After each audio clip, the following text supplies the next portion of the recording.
All four fronts cleared. Nearly 267,000 monsters eliminated across the board. The battle report materialized in my brain with satisfying finality. Rat people killed, 57,634. Skeleton Knights, 86,325. Wasteland Werewolves, 59,763. Wasteland Demons, 63,275. Friendly Casualties, 0. Again. Battle duration, 1 hour, 8 minutes. Rating, A grade. Again. Rewards poured in.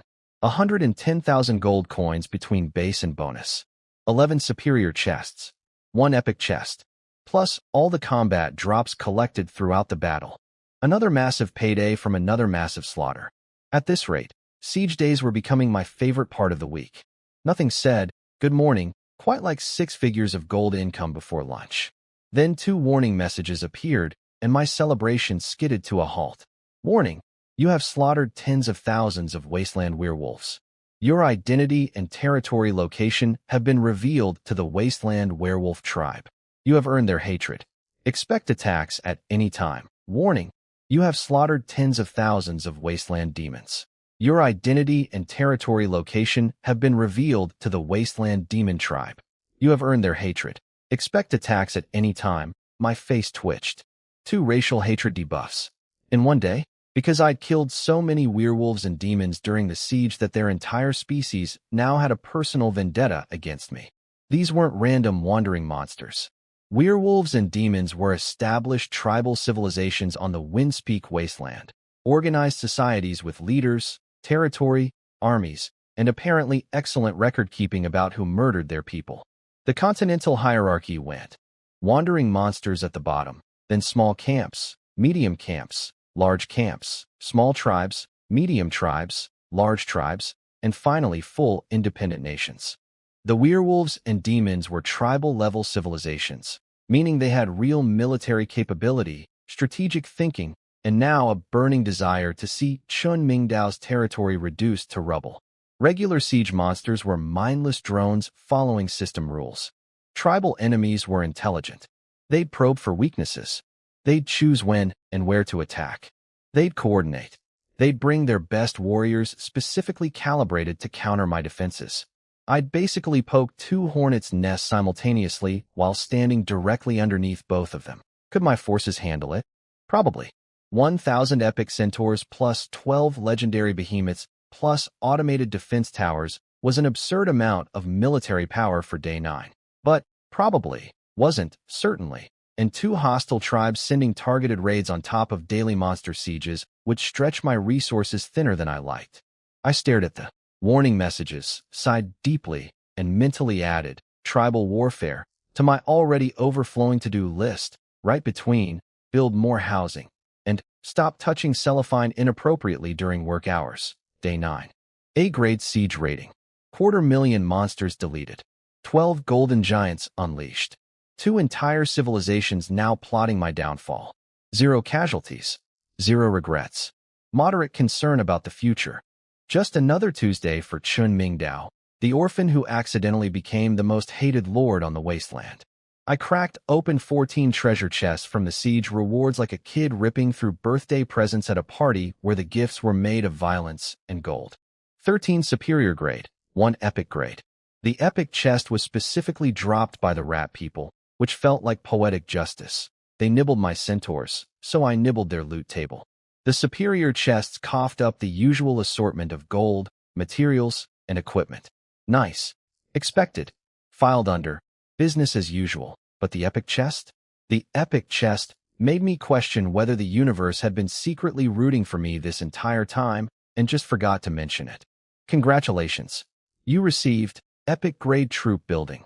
Rat people nest. I stared at those words until my eyeballs dried out. A troop building. An epic grade troop building. Not a summoning card that gives you a one-time batch of soldiers and then disappears. A permanent, recruitable, unlimited use building that lets you produce soldiers forever. The difference between a summoning card and a troop building is the difference between finding a sandwich and finding a sandwich factory. One feeds you today. The other feeds you until the sun explodes. For lords, troop buildings are the single most coveted items in existence. Your exclusive troop, like my centaurs, comes free with the Lord class. Everything else requires finding buildings through treasure chests, quest rewards, or trades, and the drop rates are so catastrophically low that most lords go their entire careers without finding one above rare grade. I'd opened dozens upon dozens of chests since arriving here, and this was the first troop building I'd ever received. And it was epic grade. On day 9, during a newbie trial where most people considered finding a rare grade anything to be lottery-winning luck. The Rat People Nest could recruit 5 different tiers of rat warriors, from common grunts at 5 gold coins each all the way up to epic grade rat chieftains at 460 coins. A complete military recruitment pipeline for an entire species permanently attached to my territory. Any other lord would tattoo this building's description on their chest and worship it nightly. But I wasn't any other lord. And after 30 seconds of careful analysis, I decided to sell it. Here's my reasoning, and I promise it wasn't insanity despite what the entire chat platform was about to scream at me. Rat people were agility specialists. My centaurs were strength specialists. Putting them together didn't create synergy. It created 2 armies that excelled independently but couldn't support each other's weaknesses. What I actually needed were troops that complemented my centaurs. Flying units for aerial coverage, magic users for range support, aquatic soldiers for water terrain. Rats didn't fill any of those gaps. They were just more ground troops with different stats. Redundant, not complementary. More importantly, I remembered something from class.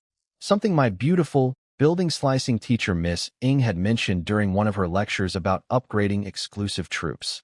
There were special items that could permanently enhance your exclusive troop species, attribute enhancement stones that boosted specific stats, and cultivation technique embedding cards that gave your species innate cultivation abilities.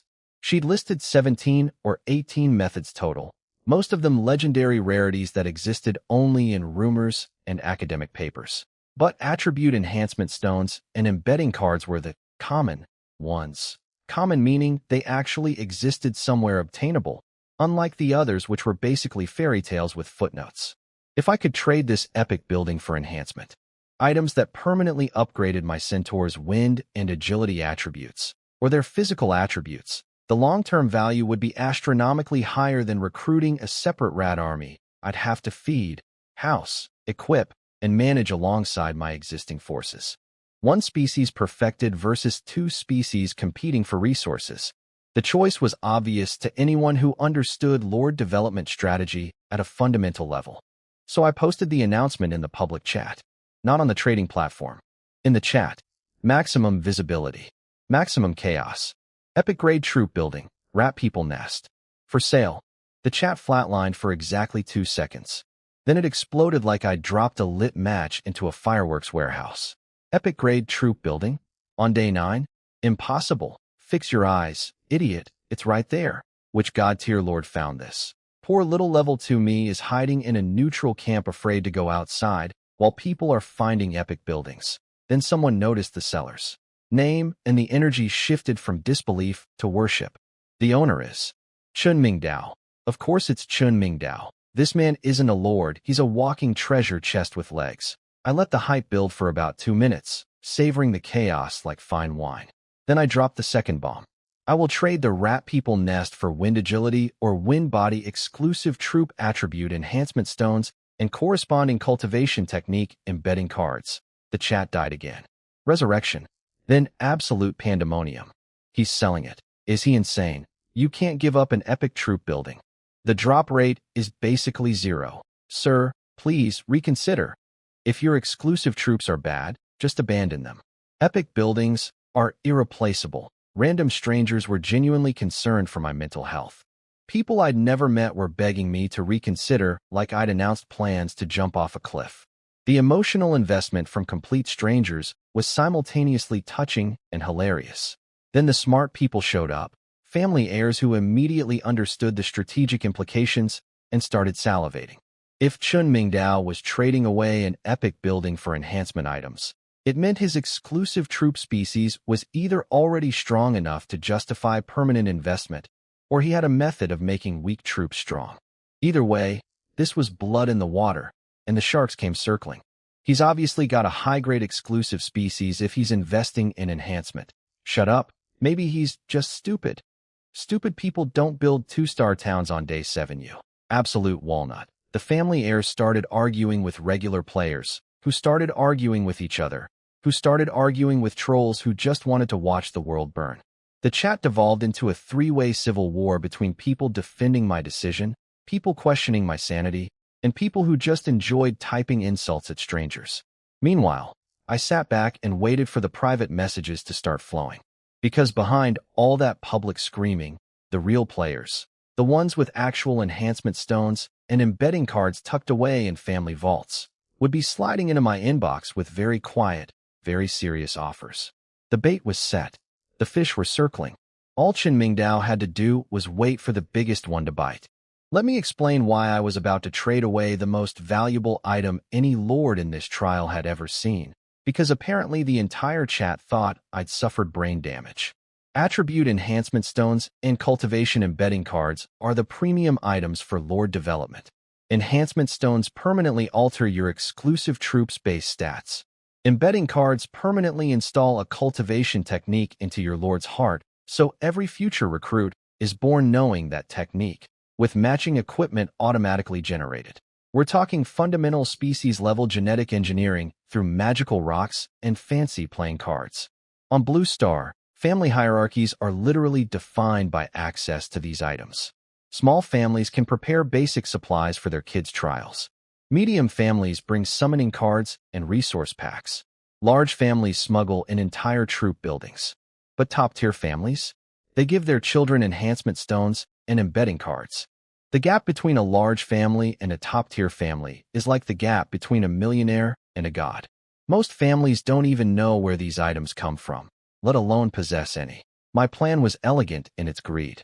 2 top-tier enhancement stones, 1 wind body for my male centaurs, 1 wind agility for my females, would permanently restructure their base attributes toward extreme specialization. Combined with synthesis, I could potentially create extreme path centaurs like those golden behemoths. Imagine 500 female centaurs with agility stats so extreme that even rat people would look slow by comparison. Imagine 500 males with body stats so absurd they could arm wrestle hill giants and win. That was the dream. The embedding cards would install permanent cultivation techniques, meaning every centaur I recruited would emerge from the portal already knowing a complete combat art. No training time, no teaching, no distributing manuals. Just instant martial mastery baked into their DNA. The efficiency gains were staggering. Was the rat people nest worth more on paper? Absolutely. An epic-grade permanent troop building was irreplaceable. But what good was recruiting rats when I already had a superior recruitment pipeline for centaurs? Adding rats meant splitting resources between 2 armies, doubling logistics headaches, and gaining troops that didn't even complement my existing forces. Enhancement stones turned my 1 army into something transcendent. The nest gave me a second mediocre army I didn't need. So I opened my friend request panel and started sorting through the garbage. First wave, freeloaders. Give me the nest, and you can be our family's subordinate lord. Oh wow, slavery with extra steps. How generous. Blocked. Our Wang family is the #1 clan in Sichuan City. Congratulations, I don't care. Blocked. My name is Fang Jiao. Our family is always looking for lord sons-in-law. Ma'am. I'm 18, and my romantic life currently involves a centaur. I have enough complications. Blocked. Second wave, lowballers and intimidators.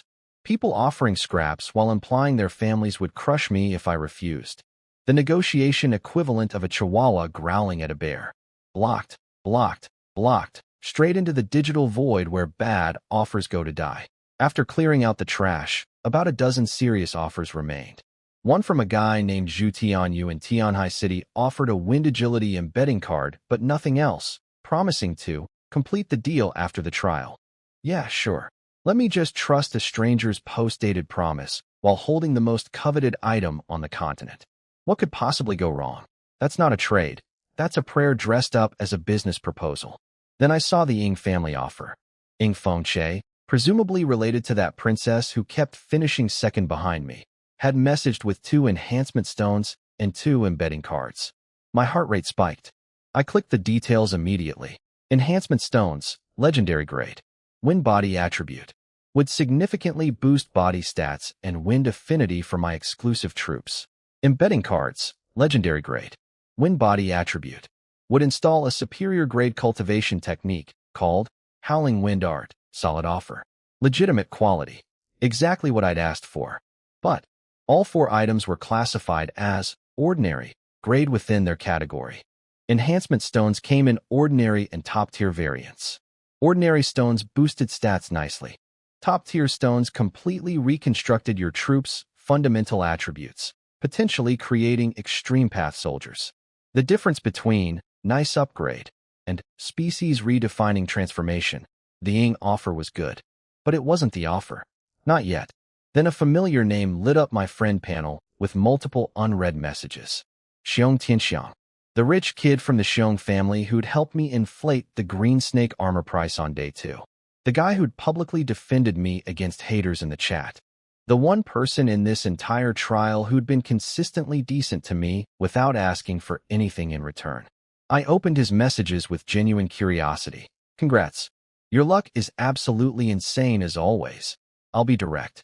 This is for my cousin. Yes, that kind of relationship. Then 4 item links.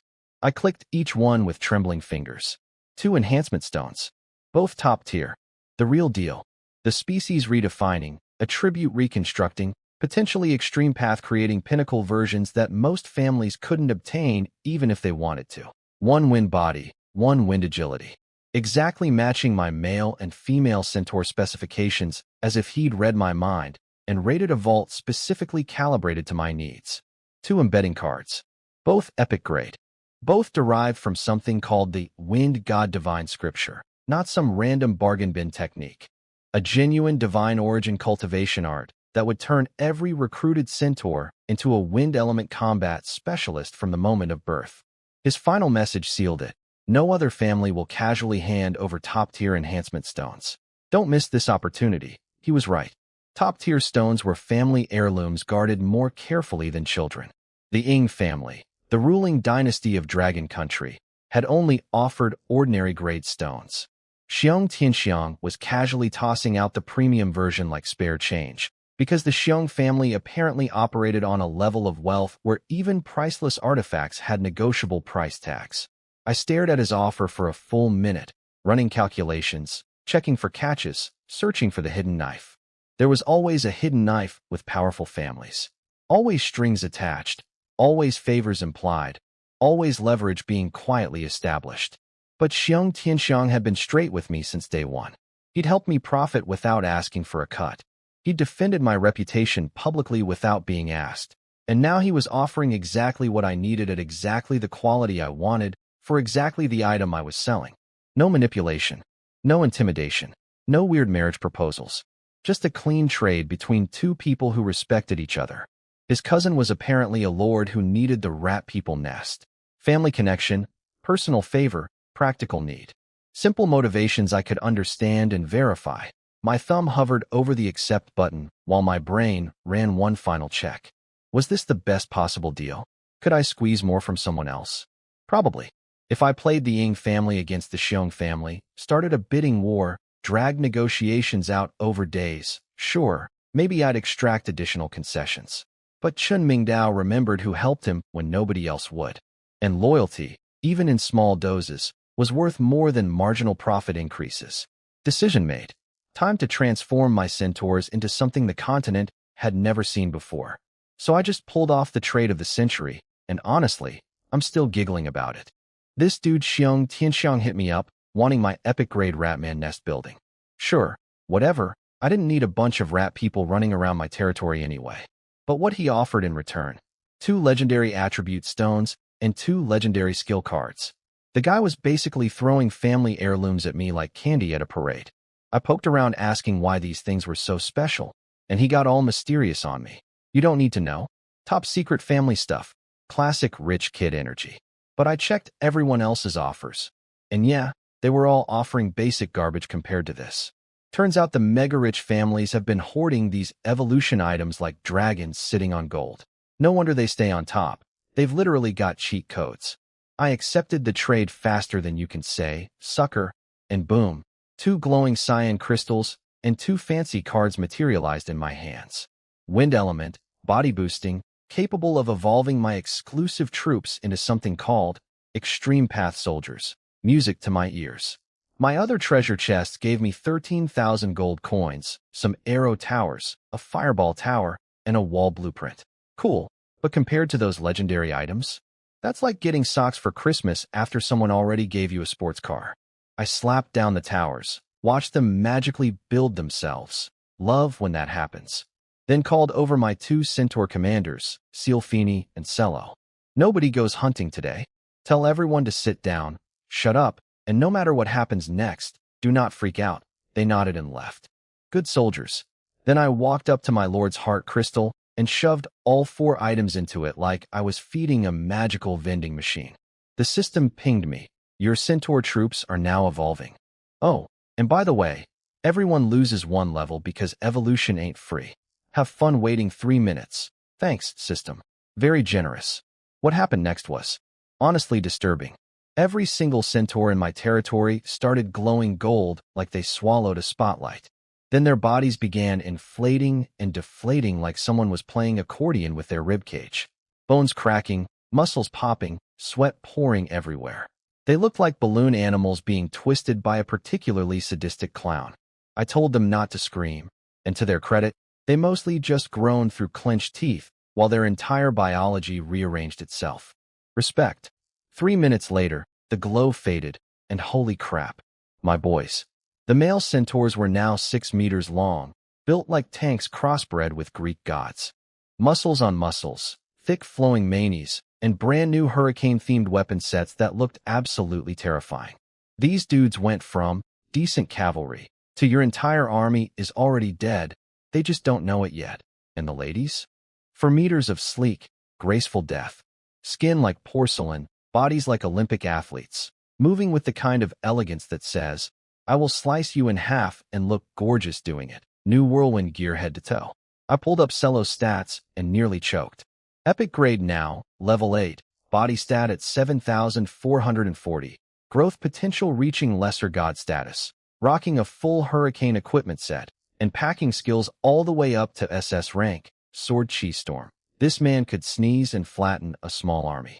Sealfini wasn't far behind either. Epic grade ranger with agility pushing 6,000, her own whirlwind gear set, and an equally ridiculous skill tree topped with the same SS rank finisher. Both of them could now be fused with 5 others of their rank to create a legendary centaur baron. I don't even know what that looks like yet, but I'm already scared of my own troops. I stood there looking at my newly evolved centaur army, cracked my knuckles, and couldn't help but laugh. Those elite families back in the Dragon Nation think they're hot stuff.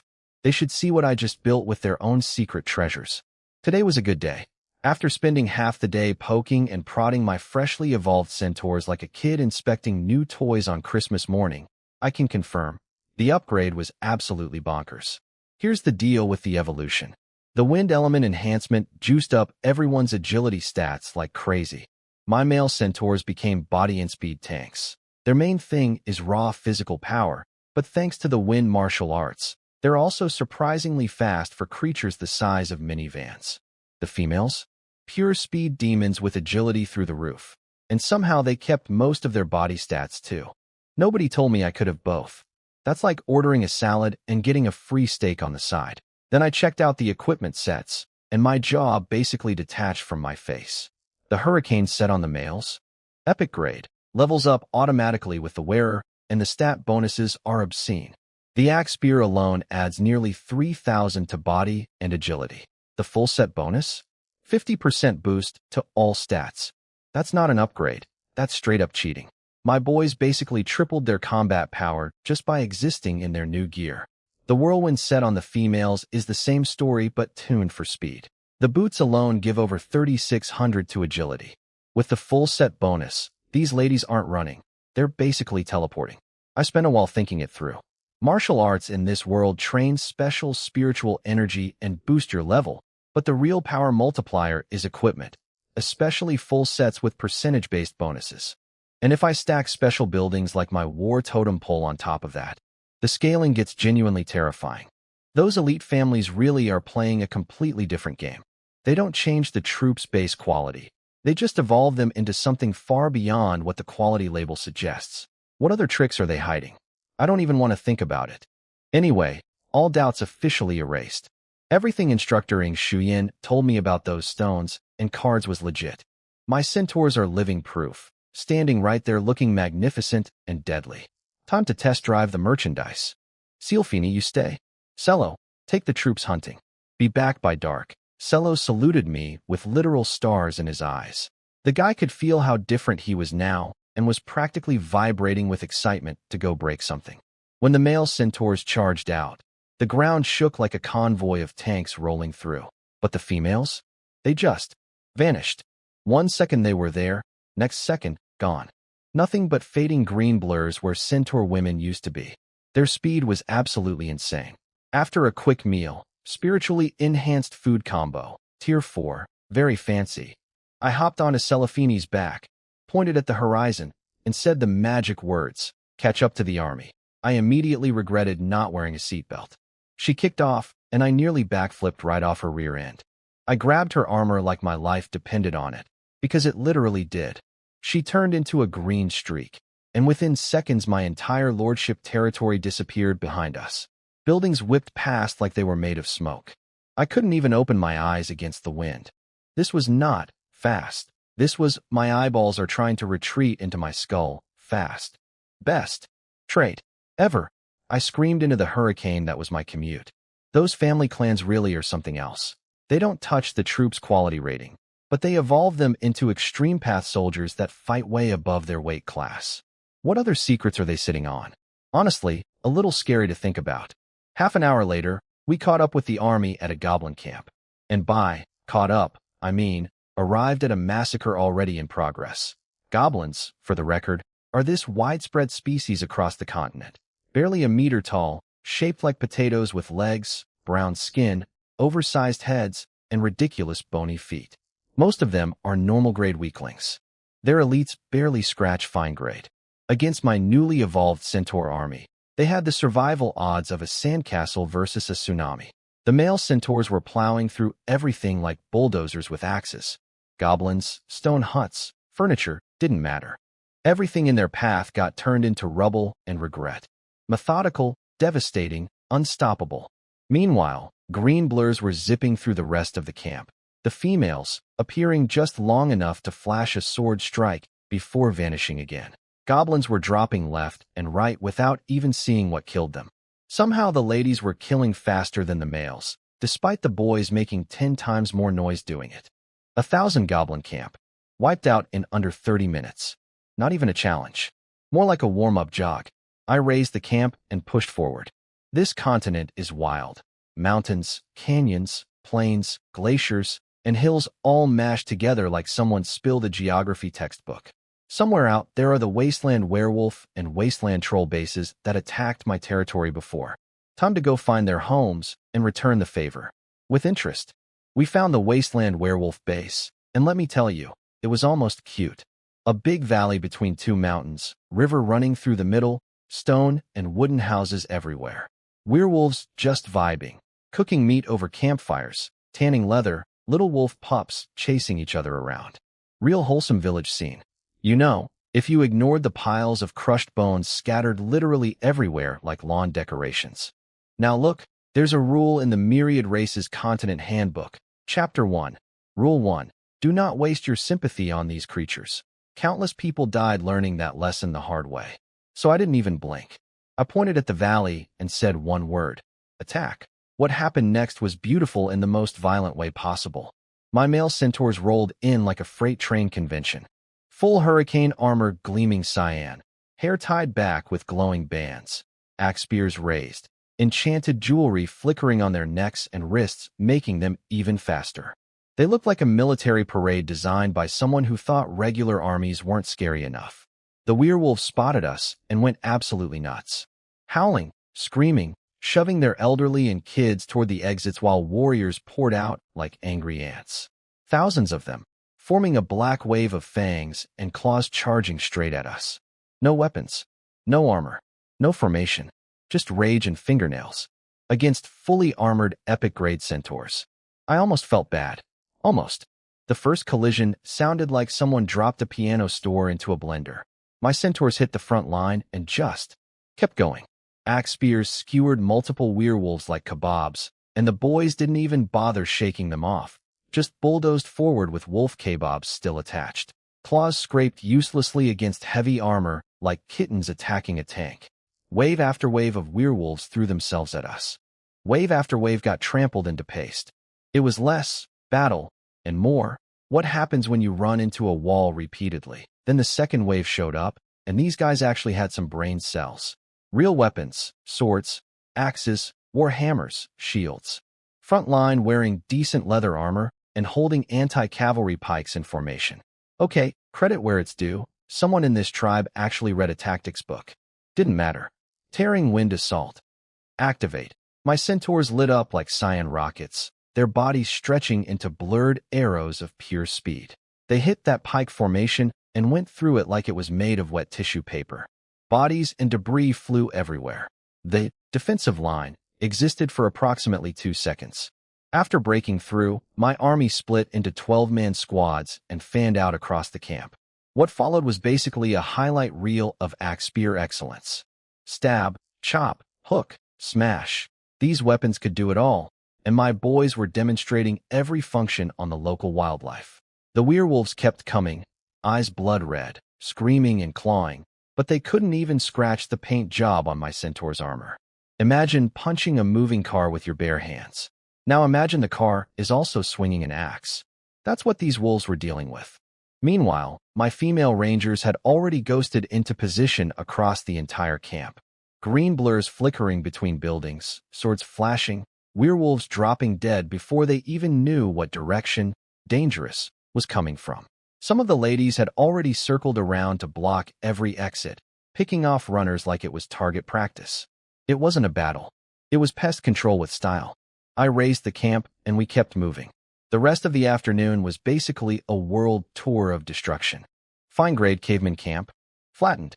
Rare-grade fishman camp, sushi. Rare-grade harpy camp, plucked. Outstanding-grade silver giant ape camp, monkey business concluded. Outstanding-grade kobold camp, exterminated. Outstanding-grade swan people camp, cancelled. 17 or 18 major camps, all wiped off the map. Total casualties on my side. 0. Not a scratch. Not a bruise. Not even a sprained ankle.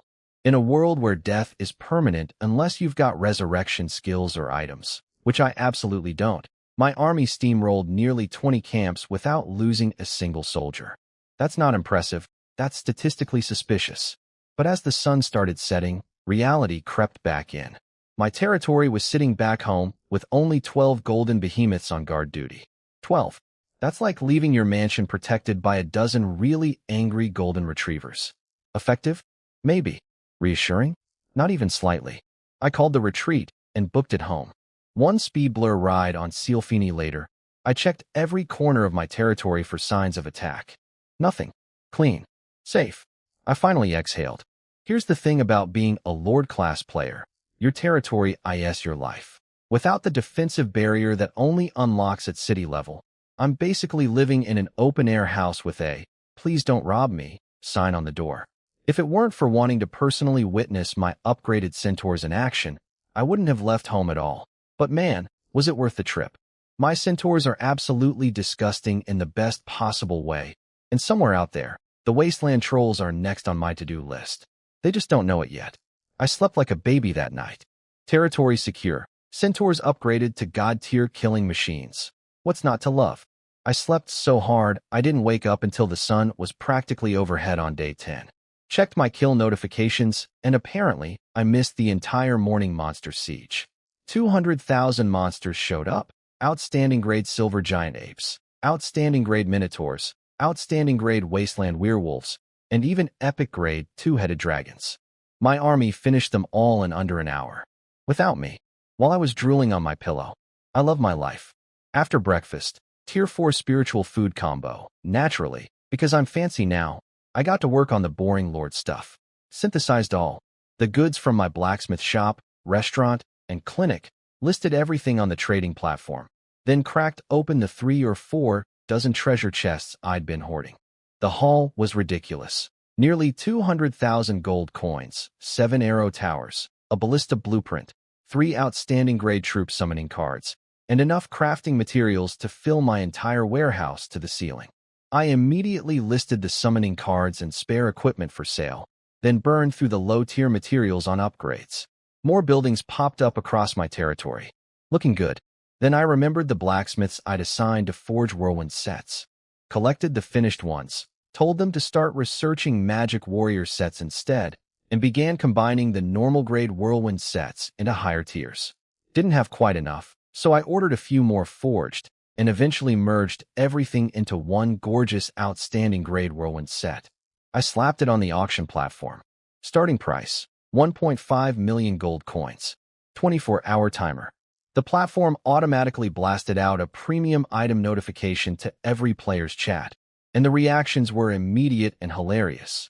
Oh, it's Lord Chu Feng auctioning again. Makes sense. A full set?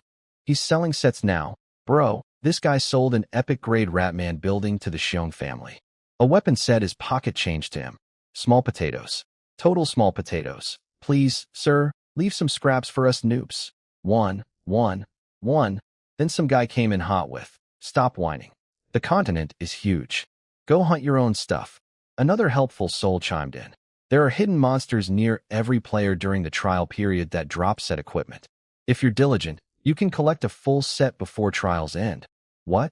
Why didn't anyone say this sooner? Because people spent weeks gathering that intel. Genius. Why would they hand it to you for free? You think knowing helps? You'd still have to leave the safe zone. Got the guts for that. Watch me. I closed the chat. These people were exhausting. Being a lord looks glamorous from the outside, but behind the scenes, it's basically running a small country. Resource management, troop allocation, training farmers. It's a never-ending juggling act. Everything has to develop together or the whole thing falls apart. Case in point, my spirit fields. I had all these beautiful farmlands sitting empty because I didn't have enough people to plant crops. Right now it wasn't critical, but long-term? That's like leaving money on the ground and walking away. Unacceptable for any self-respecting lord. So I spent the next few days fixing that. By day 13 at noon, the last spirit field was finally cultivated and planted. Done. I tallied up the books. Between monster siege loot, centaur hunting profits, daily trades, and that whirlwind set auction, I'd poured over 2.8 million gold coins into development. But it was worth it because 13 days to reach 3-star town. That's pretty decent, right? Upgrade. Materials vanished from the warehouse like a magic trick. The ground shook, and golden light washed over my entire territory like sunrise on steroids. Then the global announcement dropped. Congratulations to rookie Lord Chu Feng for being the first to advance to 3-star, large, town. Reward. 1 legendary 2-star treasure chest. Reward. 200 reputation points. The chat exploded. Again, why are you surprised at this point? Force of habit, okay, just as I, the great Huang, predicted. Of course it was Lord Chu Feng first. Speaking of which, where's everyone else? Nobody's even reached 2-star toe. Congratulations to rookie Lord Ing Shuyan for being the second to advance to 2-star, medium, town. The timing could not have been worse. Some poor guy in chat had literally jinxed her mid-sentence. I winced and typed, Instructor Ing. I swear I didn't do it on purpose. You believe me, right? Of course I don't, you scumbag. You're a curse. Seriously, read the room before you talk? I closed the chat with a bitter smile. Somehow I'd accidentally upstaged Ing Shuyan again. She was probably somewhere crushing rocks with her bare hands out of pure frustration. Totally not my fault though. I just upgrade faster than everyone else. Can't help being built different. My territory just hit 3-star town and the stat sheet was looking spicy. All my troops got a 30% boost to every stat just for standing inside my borders. Farmers and craftsmen got 30% better at their jobs. Everyone's training speed, energy recovery, and healing all jumped 20%. Spirit fields grew 20% faster with 40% more yield. Territory expanded to 80 by 80 kilometers. Population cap, 80,000. That's not a town. That's a small country with attitude. I started running the numbers in my head. With my synthesis talent, I could do something nobody else would even dream of. Build an army where the regular soldiers are outstanding grade, the elites are legendary, and the emergency trump cards are mythical. Most lords would cry tears of joy over a single legendary unit. I'm planning to make them my middle management. For now, though, I need to recruit smart. Trial period rules keep things relatively safe, since opponents are capped in strength. Once trials end, all bets off. You could bump into actual gods out there. The big family kids will just parachute into their clan's pre-built territories and coast through life like trust fund babies in gated communities. Safe, comfortable, and completely devoid of ambition. Their family elders pull their hair out over it. But hey, not my problem. My problem was that I was staring at something in my hand, and my brain had completely short-circuited. A golden hero card. Legendary grade. Heroes. Heroes. These are the crown jewels for any lord. Special beings. Could be legendary warriors who once lived on this continent, or even characters from novels, movies, and anime brought to life. They come in two flavors: combat types who lead armies, and administrative types who handle logistics and governance. Basically generals and prime ministers. Every lord desperately needs both. And hero cards?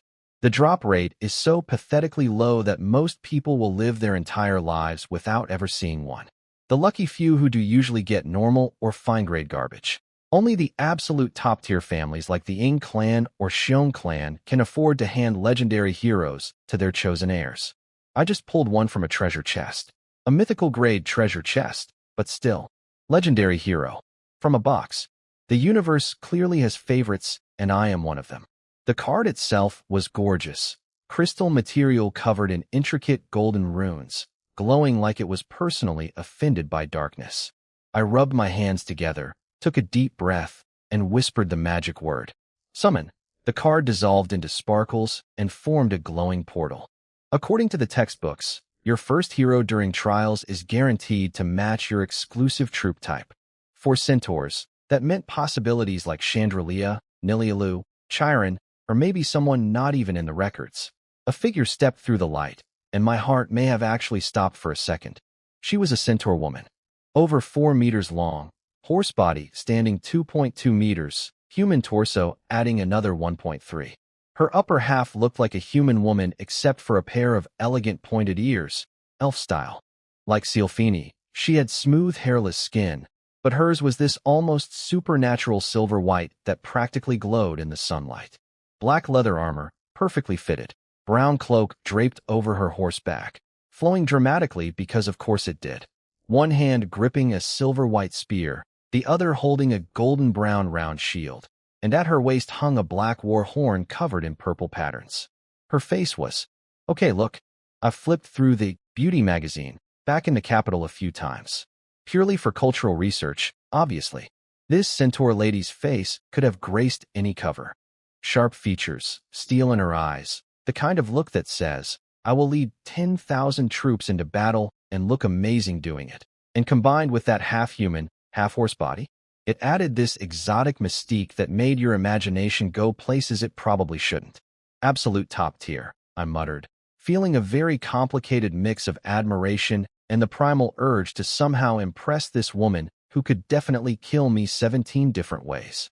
She stepped fully through the portal, blinking at the world around her. Her eyes closed as she received information directly from Heaven's Will.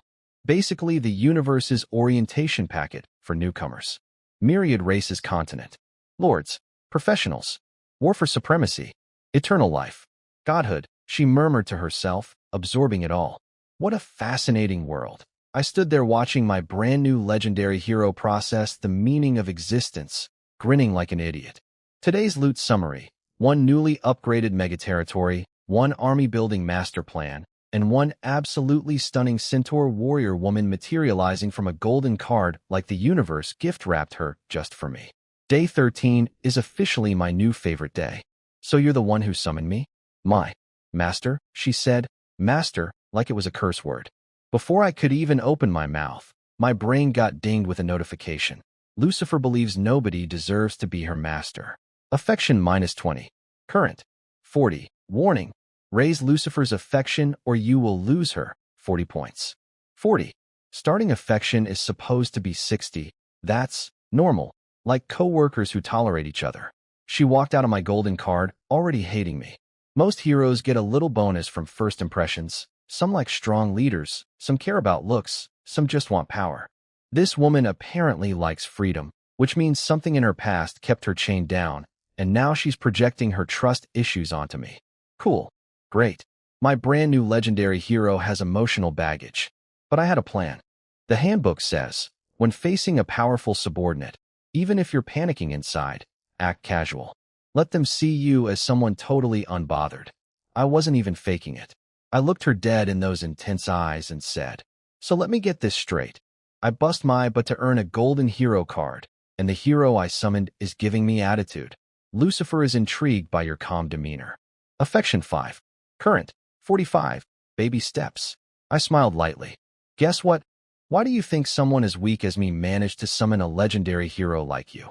While she was chewing on that, I checked my gold balance. Nearly 100,000.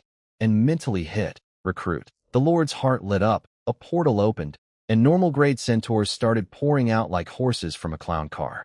They filled every open space around us within seconds. Lucifer looked at them like I'd just shown her a pile of garbage. Normal grade centaurs? You're showing me these mindless beasts? Why? Then her eyes narrowed and she sneered. Wait. You don't actually think I'd consider these brainless animals my kin, do you? They're not even intelligent. Pathetic. Lucifer feels insulted by your insensitivity. Affection -10. Current. 35. Warning. Your hero may attack you or FLE at any moment. Warning. My eye twitched so hard it almost fell out. I was mentally screaming at whoever wrote the hero handbook. It said centaur heroes care about their people. It said, wait. She said, intelligent. The keyword is intelligence. She doesn't care about wild centaurs. She cares about smart centaurs. The ones with actual minds and personalities. Okay, new plan. Same presentation, better punchline. I kept my poker face flawless and said, open your eyes wide. Watch carefully. 96,000 gold coins evaporated from my account. More normal grade centaurs flooded out. Lucifer's eye rolling was reaching Olympic levels. Then I whispered, synthesize. Golden light erupted everywhere. The normal grade centaurs started merging like magical smoothie ingredients. 2 became fine grade, those combined into rare, then outstanding, and finally, 400 epic grade centaur chieftains materialized, gleaming with power and intelligence, and thundered in perfect unison. Hail, Lord Chun Mingdao. Lucifer's jaw dropped. Literally, her mouth hung open like someone unplugged her brain. You? How? Lucifer is stunned by your ability to transform normal grade centaurs into epic grade intelligent centaurs. Affection 20. Current. 55. Lucifer is consumed with curiosity and desperately wants to learn your technique. Affection 20. Current. 75. Status. Friendly. Boom. From 35 to 75 in 10 seconds flat. From, might murder you in your sleep, to, actually kind of likes you. All it took was showing off. I could see the gears turning in her head, though. This girl wasn't just impressed. She was scheming. She wanted to learn synthesis for herself, probably dreaming about building her own centaur empire. Ambitious little horse lady. I put on my most mysterious smile and said, That was just a party trick. Stick with me, and you'll see real miracles. While she stood there frowning and calculating, I sneaked a peek at her full stat sheet and nearly had a heart attack. Lucifer. Race, Centaur Elf Hybrid. Quality, Legendary 3-star. Job, Hero. Talent, Command Type. Level 9. Her stats? Spirit, 120,528. Soul, 147,789. Body, 158,787. Agility, 161,334. 160,000 agility. My best centaur has like 6,000. She has 26 times that. This woman is basically a natural disaster with legs. 8 of them. Her martial art? Wind Thunder Divine Scripture. Mythical grade. Her equipment? A full 9-piece Wind Thunder Divine set. Her skills? Multiple SSSS rank abilities. That's 4 S's. I didn't even know the ranking went that high. And then I read the flavor text at the bottom. Do you like wild little ponies? She's exactly that. This is a powerful being from a fantasy world. Give her the warmth of home, and you'll capture her heart. Capture her heart? Excuse me? Reproductive isolation, ever heard of it? Whatever cosmic pervert designed the rules of this continent is absolutely unhinged. I closed the panel, took a deep breath, and tried very hard to think professional thoughts about my new legendary hero who could flatten mountains and look like she belonged on the cover of Fantasy Vogue. Professional thoughts. Strictly professional. This is going to be complicated. Let me break down exactly how broken my new hero is, because I need someone to understand the absolute nonsense I'm dealing with. First, her talent, command. Just by existing in my territory, every single troop gets a 50% boost to all stats when she actually leads them in a battle. Centaurs get 100% to everything plus double recovery speed. Other troops get 50% plus 30% recovery. And during peacetime, training speed doubles. She's not a hero. She's a walking cheat code with a spear. Her base stats are roughly equal to a mythical grade soldier, which sounds just okay, until you look at her equipment. The Wind Thunder Divine set is legendary 3-star, and unlike my Centaur's gear that adds flat numbers, this thing works in percentages. The Warhorn alone gives 30% to all stats. Every other piece adds 10%. Full set bonus? Another 100% to all stats, plus 100% armor penetration, 100% energy recovery, and 100% attack speed. Total equipment multiplier, 210% to every stat. 210%. On top of base stats that are already in the 6 figures. I did the math in my head and then immediately stopped because the numbers were making me dizzy. Her skills? All Wind Thunder themed, all absolutely devastating. Wind Thunder Summon lets her call down storms and lightning to boost attacks or buff herself. Wind Thunder Heaven Breaking Strike channels all her energy into one massive hit. Wind Thunder Piercing Lance turns her entire body into a living spear of wind and lightning. Multiple SSSS rank abilities. Quadruple S. I keep saying it because I still can't believe it's real. She's a dual-element prodigy, wind and thunder together, which apparently multiplies the destructive power beyond what either element could do alone. My regular centaurs have wind. She is wind with thunder seasoning. It's like comparing a breeze to a hurricane that also shoots lightning bolts. In summary, I said to absolutely nobody, I am about to fly. I spent the evening chatting with Lucifer, trying to dig up some backstory. She's not the most talkative person, but hey, we're at 75 affection now. Friendly, territory, progress. Then came bedtime, and here's where things got awkward. See, normally I sleep on Cellophini's back. It's warm, it's comfortable, it's become routine. But with Lucifer around and her affection scores still needing work, I didn't want to risk some weird jealousy penalty. So I didn't call Cellophini, which meant my hands had nowhere to look. The point is, I couldn't sleep. I tossed and turned all night staring at my empty hands thinking about stupid affection points. By morning my eyes looked like a road map drawn in red ink. Affection system, I grumbled. Ruining perfectly good sleep schedules since forever. But all grumpiness evaporated the instant I heard what was happening outside. Roaring, howling wind, thunder, coming from the west gate. I teleported over. New 3-star town perk, very handy. And what I saw made my jaw physically disengage from my skull. 7,000 or 8,000 centaurs were lined up outside the west gate in perfect formation. But they weren't fighting. They were watching. Because Lucifer was handling the entire monster siege by herself. She stood alone in front of the army, pulled that purple patterned black war horn from her waist, and blew. The world broke. The sky changed color. Violent winds exploded outward, shredding into countless razor-sharp wind blades that tore through the charging monsters like invisible chainsaws. Then, from a perfectly clear sky, purple lightning bolts thick as tree trunks started raining down, and these weren't random strikes. Each bolt had targeting, like guided missiles made of electricity, slamming into monsters one by one with surgical precision. Cyan wind, purple thunder. The entire battlefield turned into a light show of destruction. When the dust settled, there was nothing left but chunks and charcoal. Thousands of monsters, reduced to abstract art in seconds. My army didn't swing a single weapon. They just stood there watching Lucifer solo an entire siege like it was her morning warm-up. So that's what a quadruple S skill looks like, I whispered, my eyes still burning from the light show. Yesterday, I was worried about her affection score. Today I'm worried about whether there's anything left on this continent strong enough to even make her break a sweat. I have created a monster. A beautiful, lightning-shooting, emotionally complicated monster. And I wouldn't trade her for anything. Let me walk you through my morning siege report, because it's honestly comedy at this point. Over 300,000 monsters attacked my territory. 67,000 outstanding grade griffins. 75,000 outstanding grade stone golems. 96,000 outstanding grade wasteland werewolves. And 67,000 epic grade 8-armed snake demons. My casualties? 0. Time to clear? 37 minutes. Battle rating? A. I'm starting to feel bad for the monsters. They keep showing up to die like it's their full-time job. The system works like this.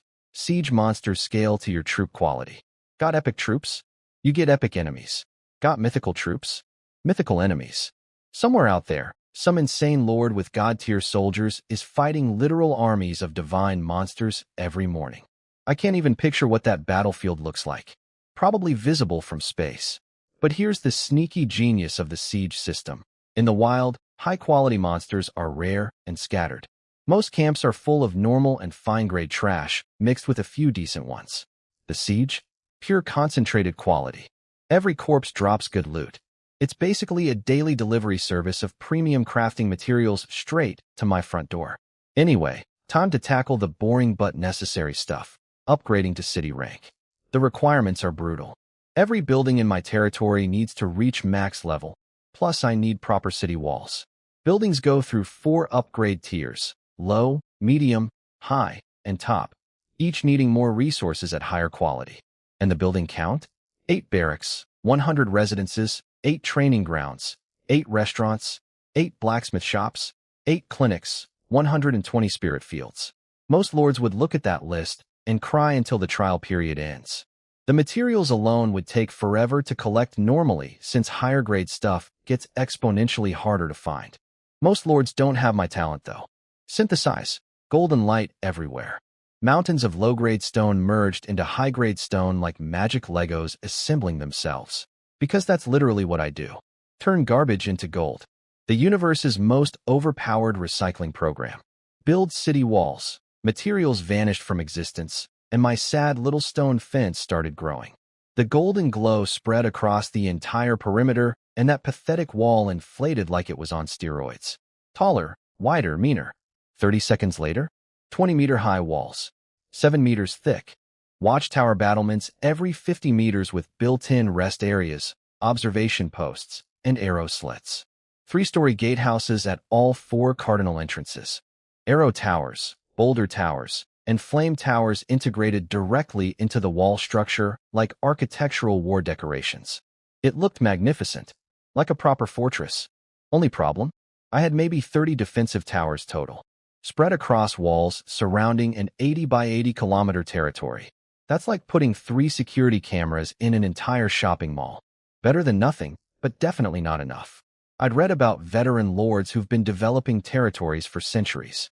They have multiple defense layers: offensive army, moat, walls, defensive structures, garrison troops, each system perfected to insane levels. Combined, even forces 50 times larger couldn't break through. I want that. And unlike most people who just daydream about it, I've actually got the tools to make it happen. So for the next week or so, I became the continent's most aggressive businessman. I cranked my production facilities to maximum and started flooding the trading platform with merchandise. Rare-grade weapons for every popular class: swords, shields, bows, daggers, heavy armor, 20 or 30 different products. Tier 3 potions of every flavor: healing, antidote, berserk, mana recovery, magic restoration. And my crown jewels: Tier 4 spiritual food combos, specifically designed to drain gold from rich family kids who missed mommy's cooking. The response was insane. My name popped up on the chat platform every single day. People couldn't stop talking about my stuff. The wealthy family heirs. They practically threw money at the spirit food. Oh my god, Tier 4 meals. Just like home: open wallet, empty wallet, happy stomach. The regular players from humble backgrounds? They treated my weapons and potions like holy relics. With decent gear, they could actually survive hunting instead of getting eaten, which meant they leveled up faster and collected more resources they then sold to me. See the beautiful circle? I equip them, they farm for me. Everybody wins, and I get richer. It's capitalism with extra steps and centaurs. Within days, 80% of the trading platform inventory came from ordinary players I'd armed. And through strategic trading, I scooped up not just mountains of low-grade crafting materials, but also 20 to 30 defensive buildings and 7 or 8 special defense structure. Blueprints from combat class players. The highlights of my new toy collection. Hurricane Tower automatically shoots wind blades at approaching enemies, or just yeets them away with a tornado, because sometimes the best defense is throwing your problems somewhere else. Green Vine Tower wraps enemies in poisonous vines that paralyze them and drain all their stats. Nature's way of saying, you shall not pass. Warning Tower automatically alerts when anything with hostile intent gets close. Basically, a magical motion detector with attitude. I installed everything on my walls, stepped back, and admired my growing fortress. It still wasn't anywhere close to those legendary century-old territories, but every skyscraper starts as a foundation. And mine was looking pretty solid. My defense blueprints were stacking up nicely. Golden Beard Siege Breaker Crossbow, Wind-Chasing Moon Crossbow, 1000 Machine Adaptive Crossbow. All kinds of fancy murder machines I could mass-produce and synthesize into higher grades. My walls were finally starting to look like walls instead of suggestions. Then day 21 hit, and the universe dropped a bombshell on everyone. 10 days left in the trial. And suddenly, 3 brand new missions appeared in every player's brain like a pop-up ad you can't close. Mission 1. Explore. Lords get a 500-mile radius. Combat players get 80 miles. Find stuff. Map stuff. First place gets legendary treasure chests and 1,000,000 gold. I checked my progress. 17% already done. Pretty sure nobody else was even close. Head start? Don't mind if I do. Mission 2. Kill everything. Every monster you drop earns kill points. Normal grade monster? 1 point. Fine grade? 2. Scales up from there. But the real juice comes from destroying camps. Small camp gives 100 points. Medium gives 500. And a large tribal settlement? 30,000 points. Above that are fortresses, kingdoms, and empires. But let's not get ahead of ourselves. Mission 3. Final sprint. When trials end, the system evaluates everything. Lord level, territory level, building grades, farm output, troop count, troop quality, resources, kill score, exploration. All of it crunched into one big number. Top 10 get prizes. First place gets a mythical treasure chest. The entire Windwhisper wasteland collectively lost its mind. For most players, this was the closest they'd ever get to a mythical chest in their entire lives. People were scrambling out of safe zones like someone yelled, "Free money," at a shopping mall. The only ones who didn't care were the pampered family heirs lounging around the neutral camps, too comfortable to bother competing for anything. Trust fund energy at its finest. I sat down and did the math on my chances. Mission 3? I'm already running a 3-star town with an elite army, legendary hero, and industrial economy. First place should be mine unless someone's been hiding a secret empire in their basement. Feeling pretty confident there. Mission 1. 17% explored with the biggest army and fastest troops around. Very doable. Mission 2. This is the scary one. Here's the thing. Not a single lord on the entire Windwhisper wasteland has revealed their exclusive troop type yet. I have no idea what I'm up against. How many lords are out there? What troops did they roll? There was literally one trial session in history where someone randomly got mythical grade world-ending Titans as their starter troops. Titans. That caused a global meltdown back on Blue Star. Compared to that kind of insanity, my outstanding grade Centaur commanders, epic grade chieftains, and legendary golden behemoths suddenly feel modest. But I had a plan. If I boost my Centaur numbers and quality, the daily monster sieges will scale up too. More monsters, higher quality, more kill points. The siege system basically becomes my personal kill point ATM machine. Brilliant, if I do say so myself. So I reshuffled my entire development strategy on the spot. Step 1. Recruit and synthesize 5,000 rare-grade workers, blacksmiths, farmers, pharmacists, alchemists, chefs.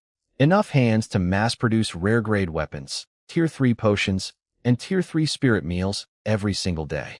These products sell for thousands of gold each, with the rarer stuff breaking 10,000 per unit. Based on recent sales data, Daily trade income was already averaging 7 or 800,000 gold. Add monster siege loot and hunting profits, and I was clearing 1,000,000 gold per day easy. Once the spirit fields fully matured with enough farmers tending them, maybe push toward 1.5 million daily. But that was probably the ceiling. The trial zone started with 1,000,000 players, and now, maybe a few 100,000 were even still alive. Not exactly a booming consumer market. And if other lords started selling competing products, revenue drops further. So the clock was ticking. 10 days. One mythical chest. Unknown competition hiding in the shadows. Time to stop building carefully and start building fast. Time to go absolutely nuclear on my savings account. Over the past week, I'd banked about 8 million gold from hunting, sieges, trading, and treasure chests. 2 million went into territory construction. The remaining 6 million? I'd been sitting on them like a dragon guarding its hoard, waiting for exactly this moment. The final 10 days. Go time. My army before this spending spree. 12 legendary golden behemoths, 1,000 epic grade centaur chieftains, and 28,800 outstanding grade centaur commanders. Respectable. But respectable doesn't win mythical treasure chests. I took a deep breath, said goodbye to my financial security, and dumped 5,529,600 gold coins into the Lord's heart. The portal opened. Normal grade centaurs flooded out like a horse waterfall. Hundreds. Thousands. An absolute tsunami of hooves. Synthesize. Golden light. Fusion. Normal became fine. Fine became rare. Rare became outstanding. Outstanding became epic. Over and over and over until 29,800 epic grade centaur chieftains stood before me. Then I scraped together my last 48,000 gold to recruit 200 more, rounding out a clean 30,000. My bank balance? 73,642 gold coins. I went from millionaire to basically broke in 5 minutes. Worth it. 30,000 epic grade centaurs. Full hurricane and whirlwind sets. Epic grade martial arts. Wind element extreme path soldiers. Standing in perfect formation, looking like the world's most terrifying cavalry parade. And Lucifer? Oh, she was practically glowing. Lucifer is awed by your miraculous abilities. Affection 10. Current, 85. Status, passionate, 85. 5 more points and I hit. Intimate, which makes her affection basically permanent. And if I somehow hit 100, my brain started generating images that would make a monk blush. Nope. Stop. God forgive me. Buddha forgive me. Moving on, I smiled at Lucifer like a totally normal, non-sinful human being and asked, "So, would you like to lead our friends into glorious battle?" She blinked. Then her whole face lit up like Christmas morning. "You? Lord, you're really letting me command them." I gave her a cool, encouraging nod. "Go. Show the Windwhisper Wasteland what Chu family town is made of." "Thank you, my lord." She was already barking orders before I finished my sentence. The army organized in seconds, and then 30,000 pairs of hooves thundered away so fast the ground vibrated for a full minute after they disappeared. I stood there watching them go, then looked around at my territory's remaining defense force, 12 golden behemoths. Just 12 big golden cats guarding an 80-kilometer fortress. "Go patrol," I told them with a sigh. If only I had a behemoth recruitment building, I could synthesize a mythical grade army. I caught myself mid-thought and shook my head. Whoa there, getting a little ahead of myself. Stay humble. Stay low-key. Meanwhile, somewhere on the Windwhisper Wasteland, someone was not having a good day. Ing Shuyan, my instructor, Ing family eldest daughter, golden child, pampered princess of the most ancient family in the Dragon Nation, was apparently losing her mind trying to figure out how I kept beating her to every milestone. And honestly, I get it. Her family had been preparing her since she was 15. 3 solid years of Lord-class education. She came to this trial loaded with legendary hero cards, epic troop replacement cards, legendary troop summoning cards, and resource packs of every quality level. The Ying family basically gave her a starter kit worth more than most people's entire careers. She had her own exclusive troops, epic-grade Iron Eagle Elite Warriors, plus multiple epic-grade military training halls with names that sounded like they belonged in a history textbook. Guangzhong Army Hall, Great Wall Army Hall, Mount Lee Army Hall. She even had 5,000 legendary grade soldiers. 5,000 legendary soldiers. And she was still behind me. Before the trial, she'd checked the registry and confirmed that Chew Foam brought exactly 0 resources from the outside, which meant everything I had, I hunted and built myself. From scratch, in less than 3 weeks. I heard she was starting to wonder if I was some kind of chosen one blessed by the continent itself. Honestly, fair question. I'd wonder too. Apparently, she was kicking herself for not bringing her family's legendary military buildings, the 100-battle armor-piercing Army Hall and the Golden Fire Cavalry Hall. She almost started mentioning something even higher tier before cutting herself off with a frustrated scream. Rich people problems, I guess. Back to MY problems. I needed to fill that 80,000 population cap. So while Lucifer was out turning the wasteland into a graveyard, I sat by the Lord's heart like a gold coin vending machine, recruiting and synthesizing centaurs nonstop. Every batch of gold that came in from trades immediately became more epic-grade chieftains. 75,000 epic centaurs was the target. Enough to explore 500 miles in every direction, crush every monster camp in sight, and generate insane kill point numbers from scaled-up daily sieges. Could I guarantee first place in the kill contest? Not sure. Some unknown lord out there might have rolled something ridiculous, but this was everything I had. Every last trick, every last coin. The only thing that could accelerate things further was finding a gold mine. Even the smallest one would yield 1,000,000 coins. But that required luck, and luck is one thing you can't synthesize. Wonder if anybody out there is that lucky, I muttered, staring at my nearly empty wallet. Probably me, honestly. The universe seems to be playing favorites lately, and I am not complaining. Day 21 was chaos across the Wind Whisperer wasteland. Every player was out hunting like their lives depended on it, because they kind of did. For the common players especially, this was their shot at changing their fate. Even if they couldn't grab the mythical chest, a few decent chests in gold could make a real difference down the road. Me? I was lounging around my territory watching numbers go up. With Lucifer leading 30,000 epic centaurs on a rampage, my exploration percentage jumped from 17% to 22% in a single morning. That's 5% of a 500-mile radius in half a day. She was basically bulldozing through the wilderness like a GPS unit with anger issues. The loot kept rolling in too, 90,000 gold coins and 7 or 8 treasure chests of various quality. Most of the chests gave me the usual stuff, gold, materials, minerals. But one of them coughed up something interesting, a serpent people nest, rare-grade troop building. And the system description? Oh boy, want to experience exotic charm? Don't miss out. Build this, and half-human, half-snake women with serpent tails will be your little sweethearts. Oh, their snake tongues will leave you wanting more. I stared at the screen for a solid 10 seconds. Who writes these descriptions? The system is simultaneously a cold military database and a desperate dating app.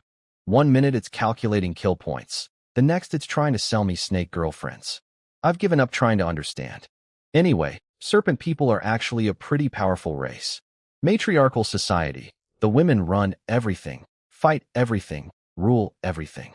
The males are basically pack mules. They're incredible in water combat, naturally produce venom, and dual-wield swords. The recruitment cost was near the top of rare-grade pricing, which tells you they're no joke. I briefly considered selling the building on the trade platform, but decided against it. Selling now would be cheap.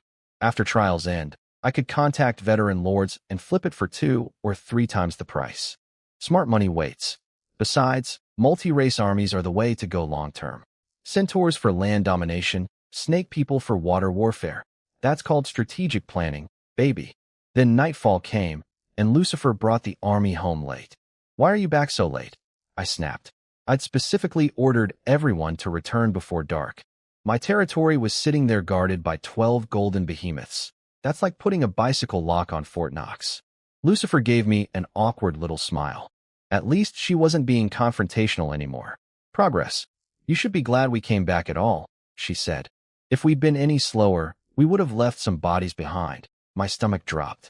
You found a monster stronghold nearby? No. Her face went dead serious. King level. Legendary grade, king level monsters.